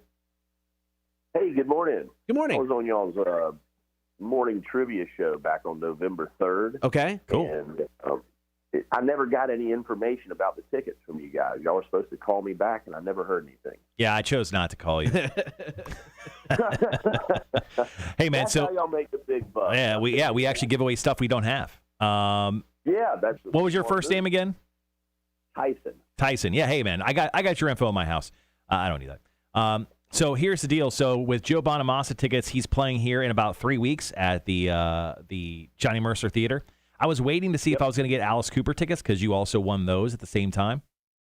Oh, wow. So what I was doing was I was waiting to see if I could get them so I could mail them both to you at the same time instead of like having to mail you 100 different times. Oh, man, that's great. No big deal. Yeah, so anyway, so it looks like I'll probably have to mail them separately, but it's just a heads up there. Yeah, that's the reason why I haven't called you yet. But I'll probably be calling you pretty shortly, probably early next week to get you those tickets.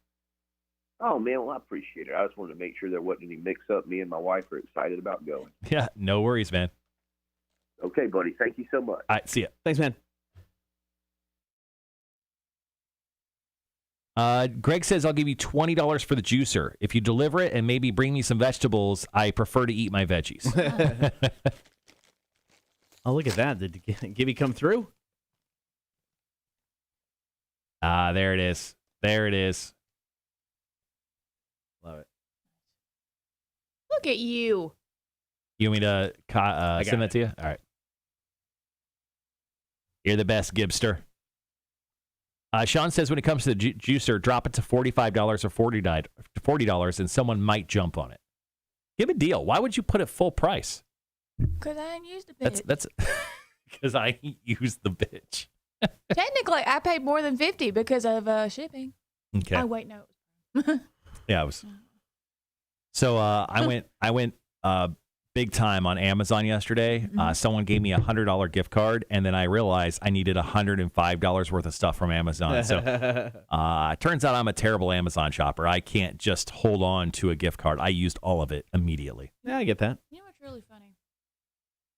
My mom has access to my Amazon Prime account, and I get an email every single day, at least one, if not like 3.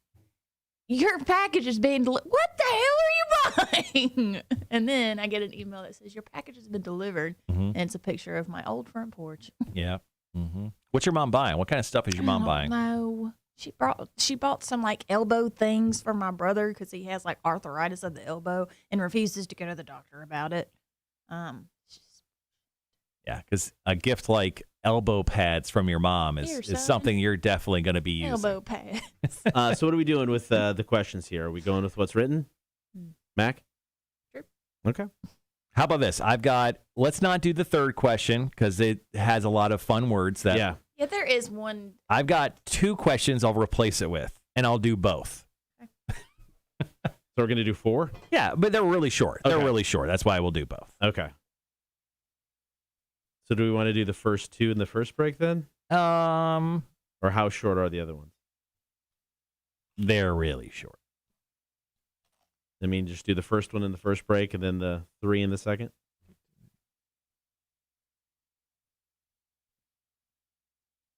Let's do the first. Let's do 2 and 2 because I feel like that first one, there's not going to be a lot of time spent on it. Not a whole lot we can contribute to that one. No, actually, that's not true. That's not true.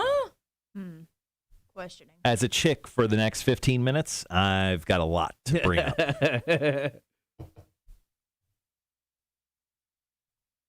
Gibby says Amazon comes to my house more than the actual postman. It's true.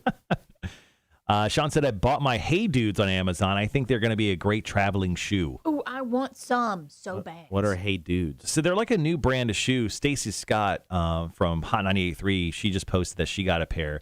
And they were first brought to my attention by some guy at our 20th anniversary show. He's like, dude, check out these new shoes. They look stupid, and I hate the logo. I would never wear a pair. They look stupid, and I hate the logo. Yeah. That's exactly is that what I sounded like? Exactly like that. I hate the logo. I think they look stupid. I would never wear a pair of Hey Dudes. I'm not saying that men shouldn't wear them, but they're more of like a preppy dude shoe. Yeah. Honestly. They're like a soft Sperry. I can't see words that no guy understands. Soft Sperry? A preppy one does. Yeah, I'm good. Don't need this. But they suck, I can Cotter. see more They suck. women wearing them, and I want some. I want them in camo. I want them in leopard. I want them in the tribal-looking thing up there, not them bright colors. Yeah, like Hey Dudes are probably fine for chicks, but I would never wear Hey Dudes. I don't know why. The style, it looks cheap and stupid to me. And this is a man who owns a pair of Crocs. Oh, I do know what that means. Wait, I bought those Crocs like a decade ago, and I wore them. I mowed the front yard or backyard yesterday. Wore my Crocs, baby. I don't regret it. Crocs. Don't regret a second of it. My dad was rocking the same pair of camo Crocs for about 5-6 years, and he finally got a new pair last summer. He was so excited. Yeah. Oh, Roy. It doesn't take much to really impress your family, does it? Mom, yes. Dad, not so much. I don't know about that. Your mom likes me, so I don't think it takes a lot to impress her. You said it, not me. All right, guys, 20-ish seconds. We'll be right back.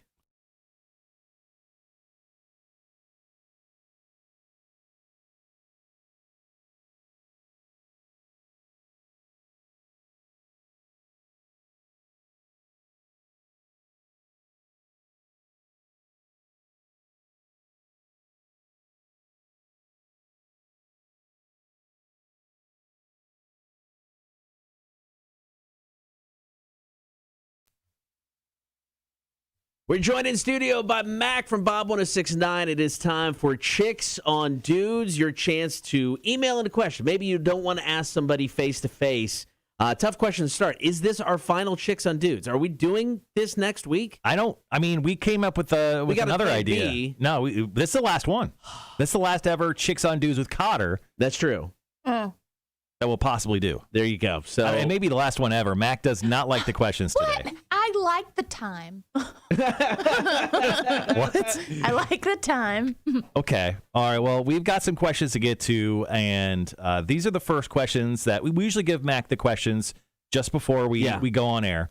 Today's first question, she was so embarrassed by, I guess is the right way to say it, that she said that she would like to veto it. Now, we've vetoed her veto, and we've decided to ask this question. I read it and was like, I'm going to get an HR violation on my way out the door. I would much rather answer this one, except for instead of the initial third one that was decided on. The third one was questionable. I will give you that. There were things that I read and I went, I have an issue with this one. Mainly reading it on the air. There's some creative ways to get around it. Look, guys, we have 8 months worth of questions, and I went hard because I thought, you know what? This may be the last Chicks on Dudes that we do together as a threesome. Why are you laughing? I don't like that. All right, here we go. Question number 1. Morning, Cotter, Marshall, and Mac. Since vaginas have so many muscles, and you can do Kegels to work out your vaginal muscles, can you get a super strong vagina if you work out like crazy? I was always curious. I mean, I'm curious, too, because I've never used a Kegel. Wait, and I'm not aware. You do Kegels. You don't use a Kegel. I don't know what a Kegel is. A Kegel exercise. It's just like it's like a flexing of the vagina. Of your pelvic muscle. Yeah. Sure. Okay. I don't Max learning stuff today. Yeah. I don't know. I don't have experience. So Max. But I'm sure. Stuff is not the Wonder Woman of stuff. Okay, so here's what people need to do. Drop in your links for Kegel exercises into the stream today. What? So we can look at them and make sure that we all know how to do them. Because I'm sure guys could also do Kegels, right? You could do. Is that a fact? You can flex your pelvic muscle down there. Yeah. Yeah. I'm a chick right now, so obviously I'm just thinking for all the dudes out there, we should all do Kegels. There you go. We all want our stuff to be looking super buff. You know, it's going to be summer. So uncomfortable. It's going to be summer sometime. That's true. So got to make sure it's looking good. Oh. All right. So question 2, we're taking a complete total turn from buff vaginas. Hey chicks. What? My ex, female 21, and I, male 23, broke up about 2 months ago. She broke up with me because she was dealing with some mental health issues. We recently met after a month of no contact, and it went really well. She's not ready for higher levels of connection and intimacy yet. Overall, we still have a great relationship. Anyway, I really want to send her a playlist to listen to when she's feeling down or needs something to listen to. Is that cool? Why do you feel obligated to do that? He's still into her, obviously. Okay, sure, but don't waste your time. That's all I got to say. So, Mac, you wouldn't want a playlist. You wouldn't want me to send over a Spotify That's playlist. Weird. What if I was an ex-boyfriend of yours and I was like, oh, you love Taylor Swift, and I create this sick Taylor Swift mix? That's weird. See, I'm surprised, and I mean, I'm surprised this is the reaction for this because I'm like, it didn't sound like the breakup was bad. No. Right. I mean, they got out of contact. That's fine. She was going through her stuff. No big deal. So it's almost like he still obviously has feelings for her. Mm-hmm. He still wants to be there if needed. Mm-hmm. I don't know. I didn't see this as that big a deal. I didn't see it as weird. It's not a big deal, but I just personally speaking, Cotter, I wouldn't waste my time. How about this? We're breaking up with Mac right now because it's our last Chicks on Dudes. What? Let's make Mac a playlist. What's on Mac's playlist? What music would you put on? It's got Carrie Underwood to kick it off. Oh yes. Sweet Home Alabama. No. Leonard Skinner. What else would you put on there? I don't know. I haven't really paid that much attention to what she listens to. I mean, I wouldn't put anything she liked. I would put everything I liked. Lots of Rush. Let the Bodies Hit the Floor from Drowning Pool. Oh, I like that. Yeah. Oh, there you go. What? Do you even know that song? That's a good workout song. There you go. Okay. There we go. We're back. We're back. We're dating again. With Kegels. All right. We've got 2 more questions to get to. We'll get to those next. More of Chicks on Dudes after Ghost. This is Hunter's Moon. Cotter and Marshall, Rock 106.1. Can you imagine doing Kegels with Yeah, you just do a really tight one at the end. You gotta hold the Kegel the entire time he screams. Wanda, yes, you actually can. It strengthens your pelvic floor. I'm not about it. And today, years old, because I didn't know men could do Kegels, so that's what Tony does sometimes when we. Oh, never mind. Yeah, there you go.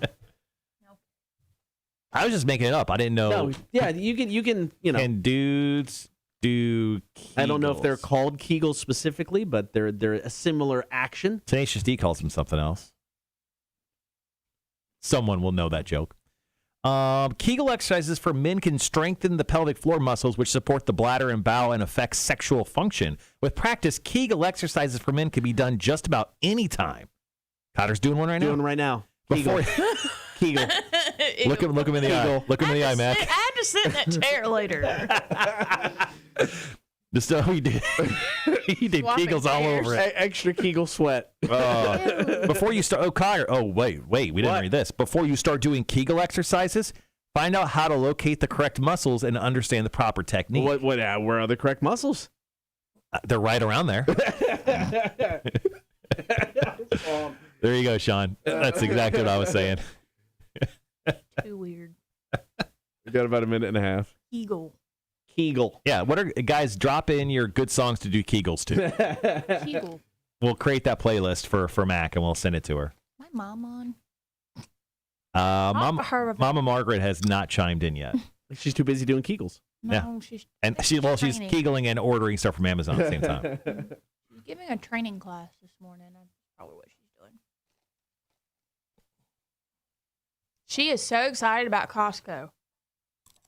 Your mom? Where the hell did you get a bag of chips? In the remote closet. Why are you always eating chips on the show? You like chips? Look, It's 9 a.m. Sean sent me a picture yesterday, and it was of the old Dutch potato chip truck. He said, "I'm about to steal it." I said, "Please do it." 45 seconds. Oh, man. I want some more of those chips.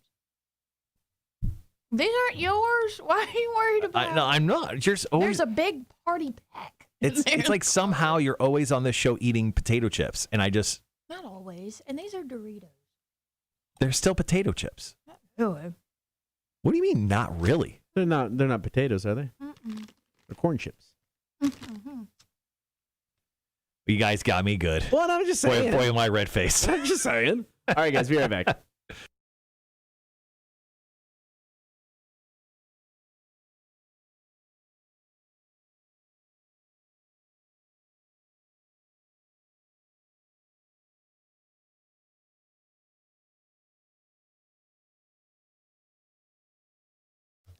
Chicks on Dudes, Mac in studio answering your questions for our final episode of Chicks on Dudes. At least with me. Maybe it continues in the future.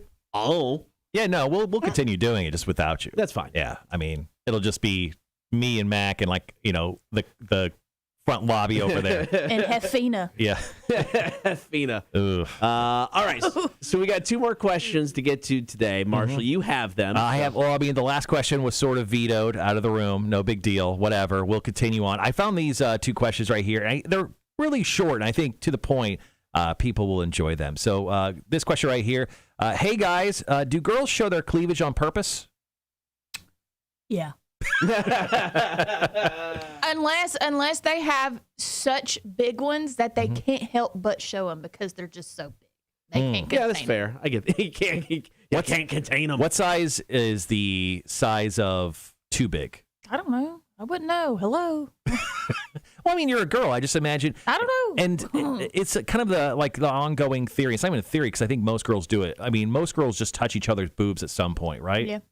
Exactly, right? So, I mean, I just feel like, I feel like every Why girl. you laugh? It's true. Every girl touches each other's boobs, and at some point, I think you guys find like, oh, whatever, C or D is just too big. I thought there was just like a level everyone knows that girls know that guys If don't. I had to guess, it'd probably be the highest D because the highest I have seen is a double D. Not like seen, but like walking. Like touched? No. Poked? Have seen like in public is a double D. All right. Okay. All right. But you get what I'm saying? Okay. No, I get what you're saying. Whatever. You're crazy. All right. One more question, then we'll wrap up Chicks on Dudes slightly forever, but not forever. Me. This question this is a weird one.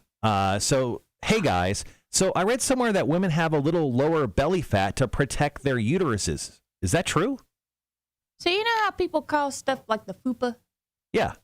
It's kind of like what every woman has a fupa. Sure. Yeah, but that's I guess I would it's never point that out. It's that layer Well, that's what it is. It's a layer of fat right there that protects that part of the body for a female. I don't know. So guys should never point out the little lower belly fat to protect the uterus? Never. You want to die? Yeah. So when it's like winter time and it's like after Thanksgiving like dinner, no guy should be like, protect her in the uterus today, huh? Okay. Yeah, we'll bring that up. All right, there you go. Chicks on Dudes. Mac, thank you very much. Welcome. All right, coming up next, going to wrap up the show. 3 stories. Marshall's music news is on the way. Cotter and Marshall Show, Rock 106.1. All right, guys, back on the stream. I have a question. What's your question, Mac? How can you tell if Hefe or Hefina is a girl or a boy? I don't know. Let's look that I've up. always wondered that about fishes. Because what if she's pregnant? That's what the bloat is. Definitely not pregnant. Oh, well, it's a good guess. How do you tell your beta fish gender?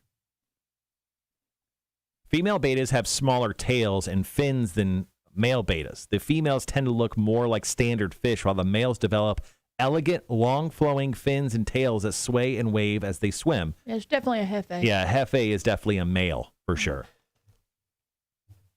Now, have you Googled what's wrong with him? Have you pet MD'd it? So I've looked it up. It looks like he possibly has some sort of tumory thing, according to that. I have purchased Hefe some medicine, which arrives today. It is a powdered mix that is supposed to do a lot of stuff, but I don't know if Hefe is going to come back from this. But don't worry. I hear a little angel making Hefe 3 right now.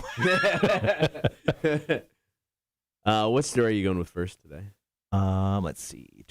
Hefe, he don't mean it. Let's go 3 days grace, and I saw an update on this, so I'm going to kind of chime in with it as well. So because I am bringing Hefe 2 or Hefe 3 home with me here in the next few weeks, because, I'm bringing the fish home to my house, I've put a stocking up for my fish. Is that too far? Nah. So I went to Kroger the other day, and I was like, just looking at like their, that big Christmas section they have, or their seasonal section. Right after Halloween, yeah. Yeah, so I went in there, and they had stockings up, and they had like little tiny ones, and they had them like letters embroidered on them. So I got one with a J. So I got one for the fish. What are you gonna put in that there stocking? I don't know. Yeah, like some food. Maybe like a little leaf hammock. I was gonna say. Give me 1 second. All right, there we go. Do something other than food, because he's pretty good on food. Yeah. Wanda goes, males are bright colors, females are dull colors. Same with cardinals. Bright red is male, dull is female. Chris says colors are mostly true. Betas you could specifically tell by their faces. Yeah, if the male beta fish has a beard, definitely a male. And females, they just have a mustache. So believe that is true. Random, but if I didn't wear my hair curly all the time, I would do the dark brown or a black underneath and then do platinum blonde on top. But I wear it curly all the time. So you do an ombre? You would do an ombre haircut? No, it would just be like the hair under here would be dark, and then the hair on the top of my head would be blonde. I believe that's called an ombre, isn't it? It's not. I don't know. I'm going to listen to this song real quick, guys, so we'll be right back.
All right, guys, back on the stream. Sorry, I just had to make sure a song we were going to play was correctly edited. Apparently, it wasn't at some point.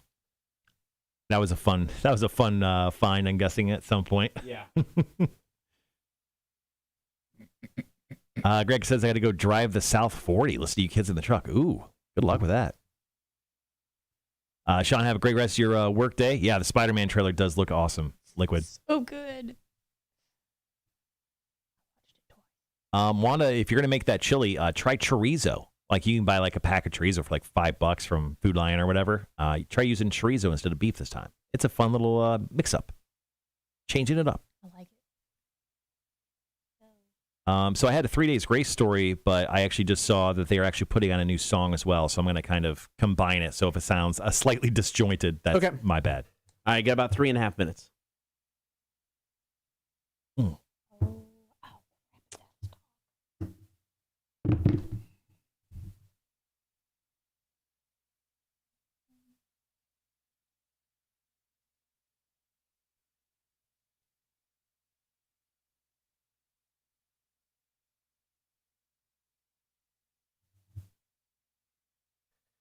Ah!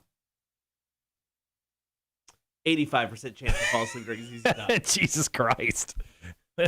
Go take a nap today, man. I know you said you're leaving immediately after the show. Yeah, I hope so. I won't be able to get back to the house until about quarter after 1:30.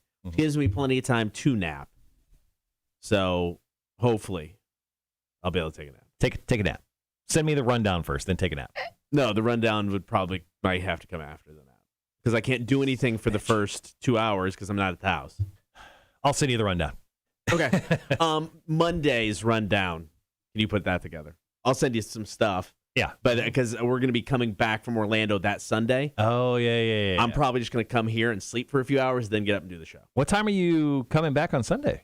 Sunday night. Because we were only going to do initially one park on Saturday and come back on Sunday. And then both my wife and I, being stupid, went, we could do another. Okay, cool. So we'll be coming back late Sunday, driving for the 4 hours. So we're going to meet here, leave my wife's car here, and then Sunday, come right here. Wife will go home. I'll just lay down, take a nap, and then get up for work.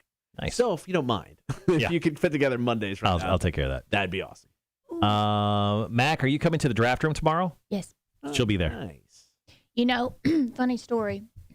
Is it a funny story? Yes, it is. Are we going to laugh? You know, probably not. So, since it's not a surprise anymore, I was going to go to the work portion of Gabe's going away part. It's not a surprise. Don't even look at me like that because I watched it when you spoiled it. What?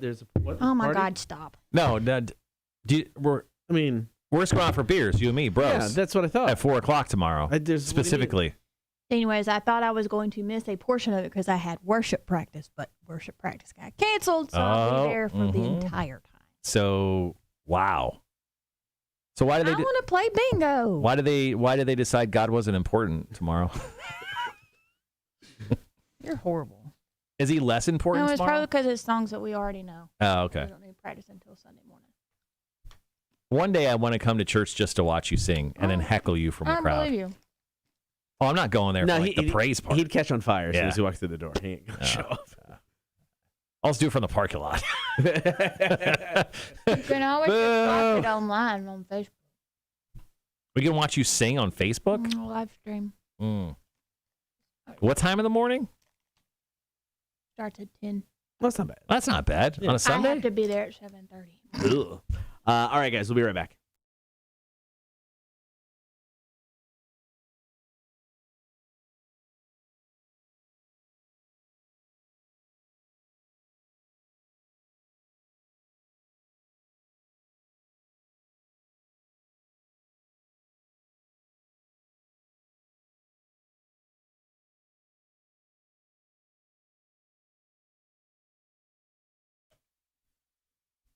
Diving right in, story number one. This is Marshall's Music News. 3 Days Grace are back on the road this coming spring. Cotter, the band, just announced a tour that will take place during April and May. They are coming to a few spots that are going to be kind of close to us. St. Augustine on April 21st. They're playing the amphitheater there. In Orlando, they're playing Tinker Field. And then on April 26th, they'll be in Charleston at the Charleston Music Hall. Now, also, it just came out this morning that 3 Days Grace's new single, So-Called Life, is set to drop on November 29th. It'll mark the band's first release since they did a cover of Gautier's Somebody That I Used to Know, which came out during the pandemic, July 2020. So it looks like 3 Days Grace has probably got a new album locked and loaded. They just haven't announced any details on it yet, but they will be touring, and it sounds like new music coming up next week. All right, let's do some 3 Days Grace. This is Riot, Cotter, and Marshall Show. Rock 106.1.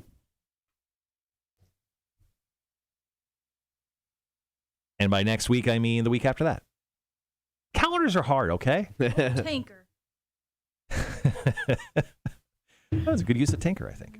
Tinker. Wanda says, last time I saw 3 Days Grace was 3 years ago in Pensacola when they toured with Five Finger Death Punch and Bad Wolves. I think the last time I saw them was right after Adam left the band, and they did. It was like the first. OTA. It was the first show. It was the first show at the Civic Center since I got here. That was a rock show. It was 3 Days Grace, and it was without Adam. It'll be interesting to see how they book the End Market Arena. And I mean, they booked Morgan Wallen, and man, Morgan Wallen, the pre-sale yesterday, I had a salesperson reach out to me, and they're like, hey, do we have any tickets for clients? I'm like, I'm sorry, as of right now, I do not have any clients or tickets for clients. They're like, do you know the pre-sale password? And I'm like, let me do some digging. I never had one sent to me, but I did some research, and I actually am now a member of the Morgan Wallen fan club, and I got the password for a client. So don't tell me that I don't go the extra mile. Rock 106.1, hello. Hey, what's up, man? Is this Carter? Hello? Hey. Yes. Is this Carter? Yeah. Hey, man, this is Chip. I've met you before, but this is Chip from Monday. Yesterday.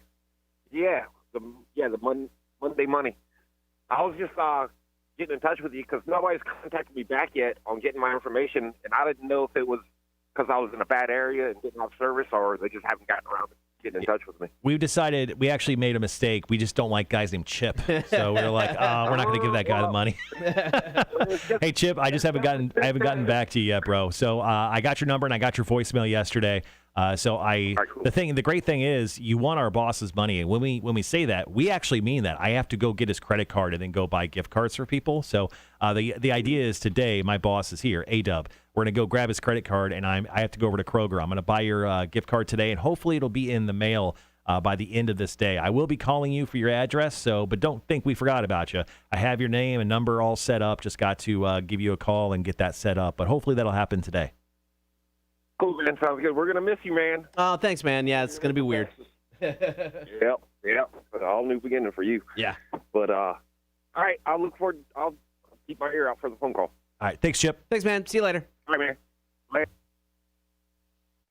Unfortunately, I probably won't see him later because I'll be gone. I definitely won't see him later. So I'll be leaving. All right. We got another song after this, about 4 more minutes.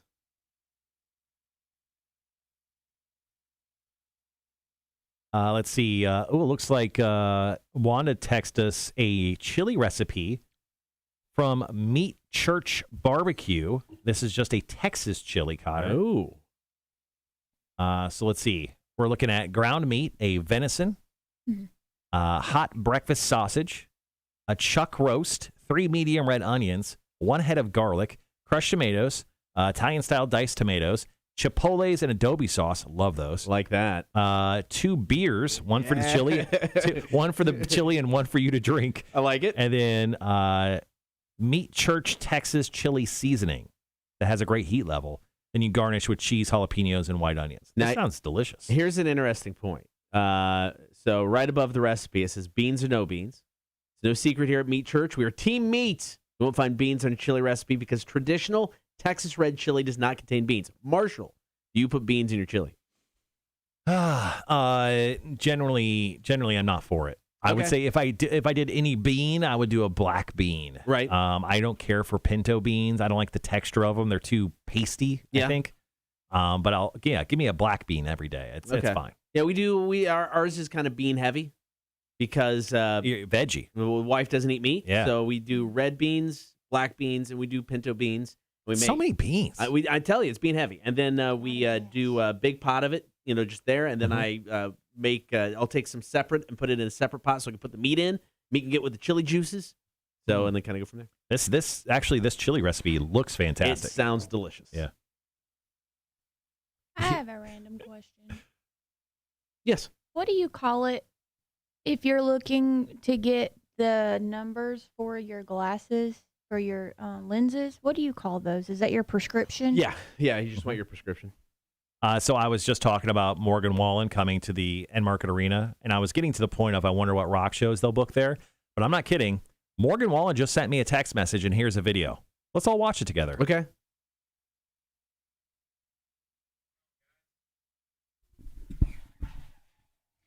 That's his child. And he says hello too. And thanks. Y'all blew my mind yesterday, man. It's pretty incredible to watch, and I know it's going to be incredible to get to go play for y'all all around the country. I heard you loud and clear yesterday, so we added a second Madison Square Garden show in New York City, and we're adding a third Bridgestone Arena show in Nashville, Tennessee. So I'm really looking forward to those. And, I've said it before. I'll say it again. I would not trade my fan base for anyone. All right, Morgan, shut the fuck up, man. Anyway, me and Morgan Wallen are best friends now. There you go. He sends me video cameos for free. So he almost said my name there. I need to get tickets so that I can. It would be so cool to meet him. You want to know why? Because I could rub it in my ex-ex's face and his wife. I'm petty. All right. Good. So you just brought up that your ex and his wife would be jealous that you met Morgan Wallen? Mhm. Okay. And all of their stupid friends. Tell Jake Thompson that he needs to get on that meet and greet for you. Oh, I done told him. You done told him? Or you did told him? I done did it. No, you done did it? Done did dum diddy do. 40 seconds. Tinker. Still getting you, huh? All right.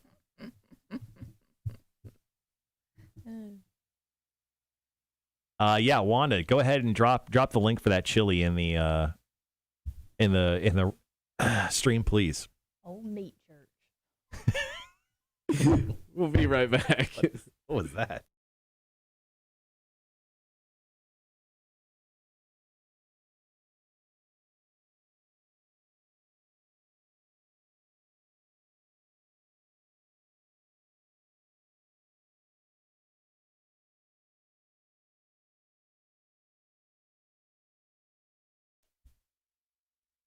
Story number 2, it's Marshall's Music News. So Jonathan Davis of Korn spoke with one of my radio, extended family. Okay. My friend Carlota, formerly of a rock radio station in Las Vegas.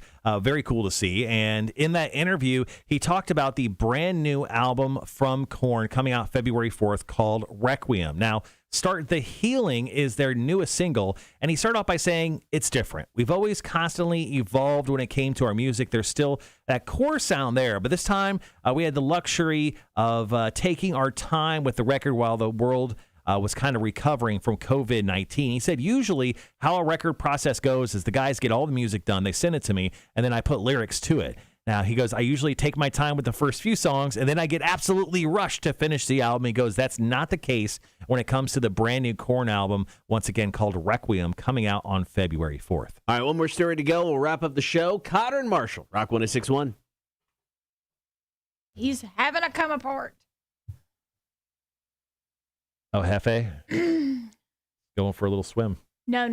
That was a seizure. Oh. He was right there in the front, and you could see his tail start to move, and then it started going like this, and then he got pissed off, and he went right into that tree. And he got pissed off at the tree and then started swimming. It's rough. We're going to do our best. I'm sad for him. Oh, we got another bot for the end of the show. That's good. Yeah, that recipe for chili sounds amazing, Wanda. Charles, you're welcome. So Charles didn't know. So over the weekend, Metallica played 2 shows at Welcome to Rockville. What Metallica does that is so cool, especially if you go to one of their shows, is you can go to, I think it's like live.metallica.com, but you can actually go to that website and download the show that you went to. Oh. So for $20, you could download a full digital download of just the audio of what you went and saw just a few days ago. And they get them up within a week. And they already had Friday's performance from Welcome to Rockville already up. So I sent him the link just last night because him and I were talking about it. But I went and saw Metallica in San Diego years ago. It was when they put out that really crappy Metallica movie. Oh, yeah. And they did a really small show in San Diego in a theater. And I watched Metallica with like the entire cast of The Walking Dead. Oh, and that's cool. Who else was there? Drew Brees, formerly of the Saints and the Chargers and everything. So I was sitting like 4 seats away from Drew Brees. I just happened to get tickets from Metallica's, was it Q Prime? Is there? Yeah. So management. So the guy on the West Coast, his name is, what was it? Aaron something? Anyway, at that time, it was Aaron something. And I was like, hey, it'd be a real shame if a pair of Metallica tickets fell into your pal's pocket over here. And he's like, yep, no problem. And I was like, really? He's like, yeah. He goes, the show's mostly comped. He's like, I got a ton of tickets. He's like, here's a pair. And I was like floor, but I was kind of 10 rows from the back. And my wife and I got there early. And like Norman Reedus got there super early. And he gets to do whatever he wants. So he just he opened up like an emergency exit and just started smoking right there. Like, he just did whatever. Like, there was no smoking in the theater, obviously. But yeah, Norman Reedus and like Andrew Lincoln, the entire cast of The Walking Dead, like they took an entire row up right there in the middle. Cool. So that was probably one of my favorite Metallica shows I've seen. That's cool. They did show in Mandalay Bay with Volbeat opening for them. I didn't even know Volbeat at the time. Oh, I was just like, who are these people? But they did a show that was in the round. Yeah. And they had these giant Metallica like floating orbs. They were just big black balloons that had the Metallica logo on them, and they were flying around on these little drones. I don't know why I remember that, but it was one of the cool shows too. That's cool. Of course, they were great this past Sunday, but it was very freaking cold. Mm-hmm. What is it like to be the person that gets to do cool shit? I don't know yet. It's cool. You're not getting do cool stuff. I want to go to a show where the whole row's taken up by the cast of The Walking Dead. Not anymore. The cast isn't good. Yeah, it's not really. You don't. That's Okay, the cast. OG cast of The Walking Dead. Well, you should go to San Diego Comic-Con back in like 2011. Well, that's kind of impossible. Okay. Somebody was trying to get me to go to Dragon Con next year, and I just... Dragon Con's cool. Yeah. It's more anime though. It's like I know. Yeah. It's not like There's a cool one, and it's called. It's more San Diego Comic-Con-ish, but it happens in Orlando. I forget the name of it. I don't know. But there's like a big comic book kind of thing there that they bring in a ton of people for. Right. What's on the show tomorrow? Tomorrow is the very last time I will get quizzed in the face. That's right. So speaking of, I should work on that today. Yeah, most likely. Yeah. We'll get to the cool guys. The big guy, Frank Slakowski. Oh, shoot. That'll be the last big guy, too. The last big guy. Yeah, it'll be the last time he'll get to choose the Atlanta Falcons and be wrong. Man, the Falcons. See the score of the Falcons game this past weekend? No. They got shit pumped, dude. Really? 45-3. Whoa. Yeah. The Dallas defense scored 23 points for my wife, who I was playing this week. Don't worry, I still lost by like 60 points. She had one of the best fantasy football weeks I've ever seen. Oh, really? Yeah, it was. Of course, I was like a 80% like chance of winning before game started, and it switched to like 5% like 5 minutes into the first game. I'm like, what the hell is happening? They're like, you're fucked. Liquid says, so like as of right now, no show in December. No. I mean, I'll be doing the morning show, but it's going to be way different. Obviously, I'll be pretty much by myself, and I probably won't be live streaming because it would just be a sad thing if it's just me. But I'm thinking, and I may pull Mac into this, I may live stream for a little bit on Fridays just to kind of still hang out a little bit. But I don't know. That's a good idea. We're still trying to figure out everything. We've talked to some people. We're talking to more people. We're talking to people. Trying to find the right person to come in and hang out with every morning. So I like it. All right. Just over 2 minutes. Papa Roach killed the noise. Then we're into the final break of the show. Mm-hmm. And then, ladies and gentlemen, only 5 left. Week from today, last show. We have 1 full week of shows left. I don't like it. Yeah, I know. I mean, hey, Cotter. it's Cotter's fault. That is my fault. I mean, you could say that I drove him to Austin, but It definitely didn't help. well, yeah. I mean, I didn't give him gas Some money. groveling. No, I mean, I didn't grovel. I would never beg him to stay. Oh. If he was going to Virginia or something, I'd be like, "You're a fucking idiot." Hey, man, I'm moving to Pennsylvania. I'm moving to Scranton. I really like The Office. It's a great show, right? Yeah. No, I mean, I've wanted to be in Austin for, probably seriously 2 decades. I get it. Since actually I went to Austin, Cotter and I drove to Austin for 24 hours once. We spent more time in the car. We've spent more time in the car than actually in the city of Austin. We got tattoos, not matching. We got tattoos. We drank a bunch of beer, and we went and saw a show, and we literally left the next day. Yeah. Like, Wow. it was one day to drive down to Austin. It was stupid. It was awesome, though. What was that version of WoW that Chris was doing at game night? Wow. Wow. Yeah. Yes. Oh, Wow. funny. It was fun. And they are talking. So when I talked to the lead singer of that band, Julianne Banks, she was reaching out to. I hate her.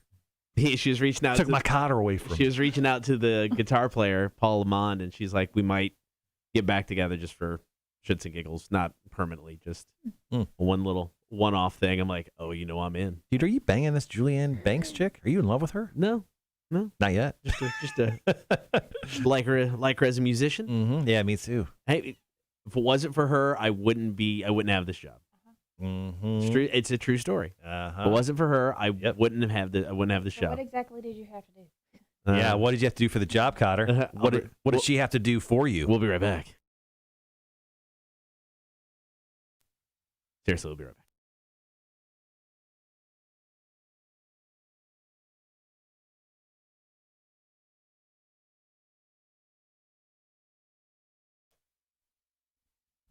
It's story number 3. Here we go. Marshall's Music News. So Sully Erna of Godsmack was doing an interview with a radio station, and he said, people always ask us about the gap of how long it takes Godsmack to put out a new album. Generally, it's about 4 years. He goes, well, for us, it's a blink of an eye. And the reason is because we take 6 months to a year to write and record a record because we go for quality most of the time, not quantity. And then it's touring. It usually lasts between 18 months to 2 years.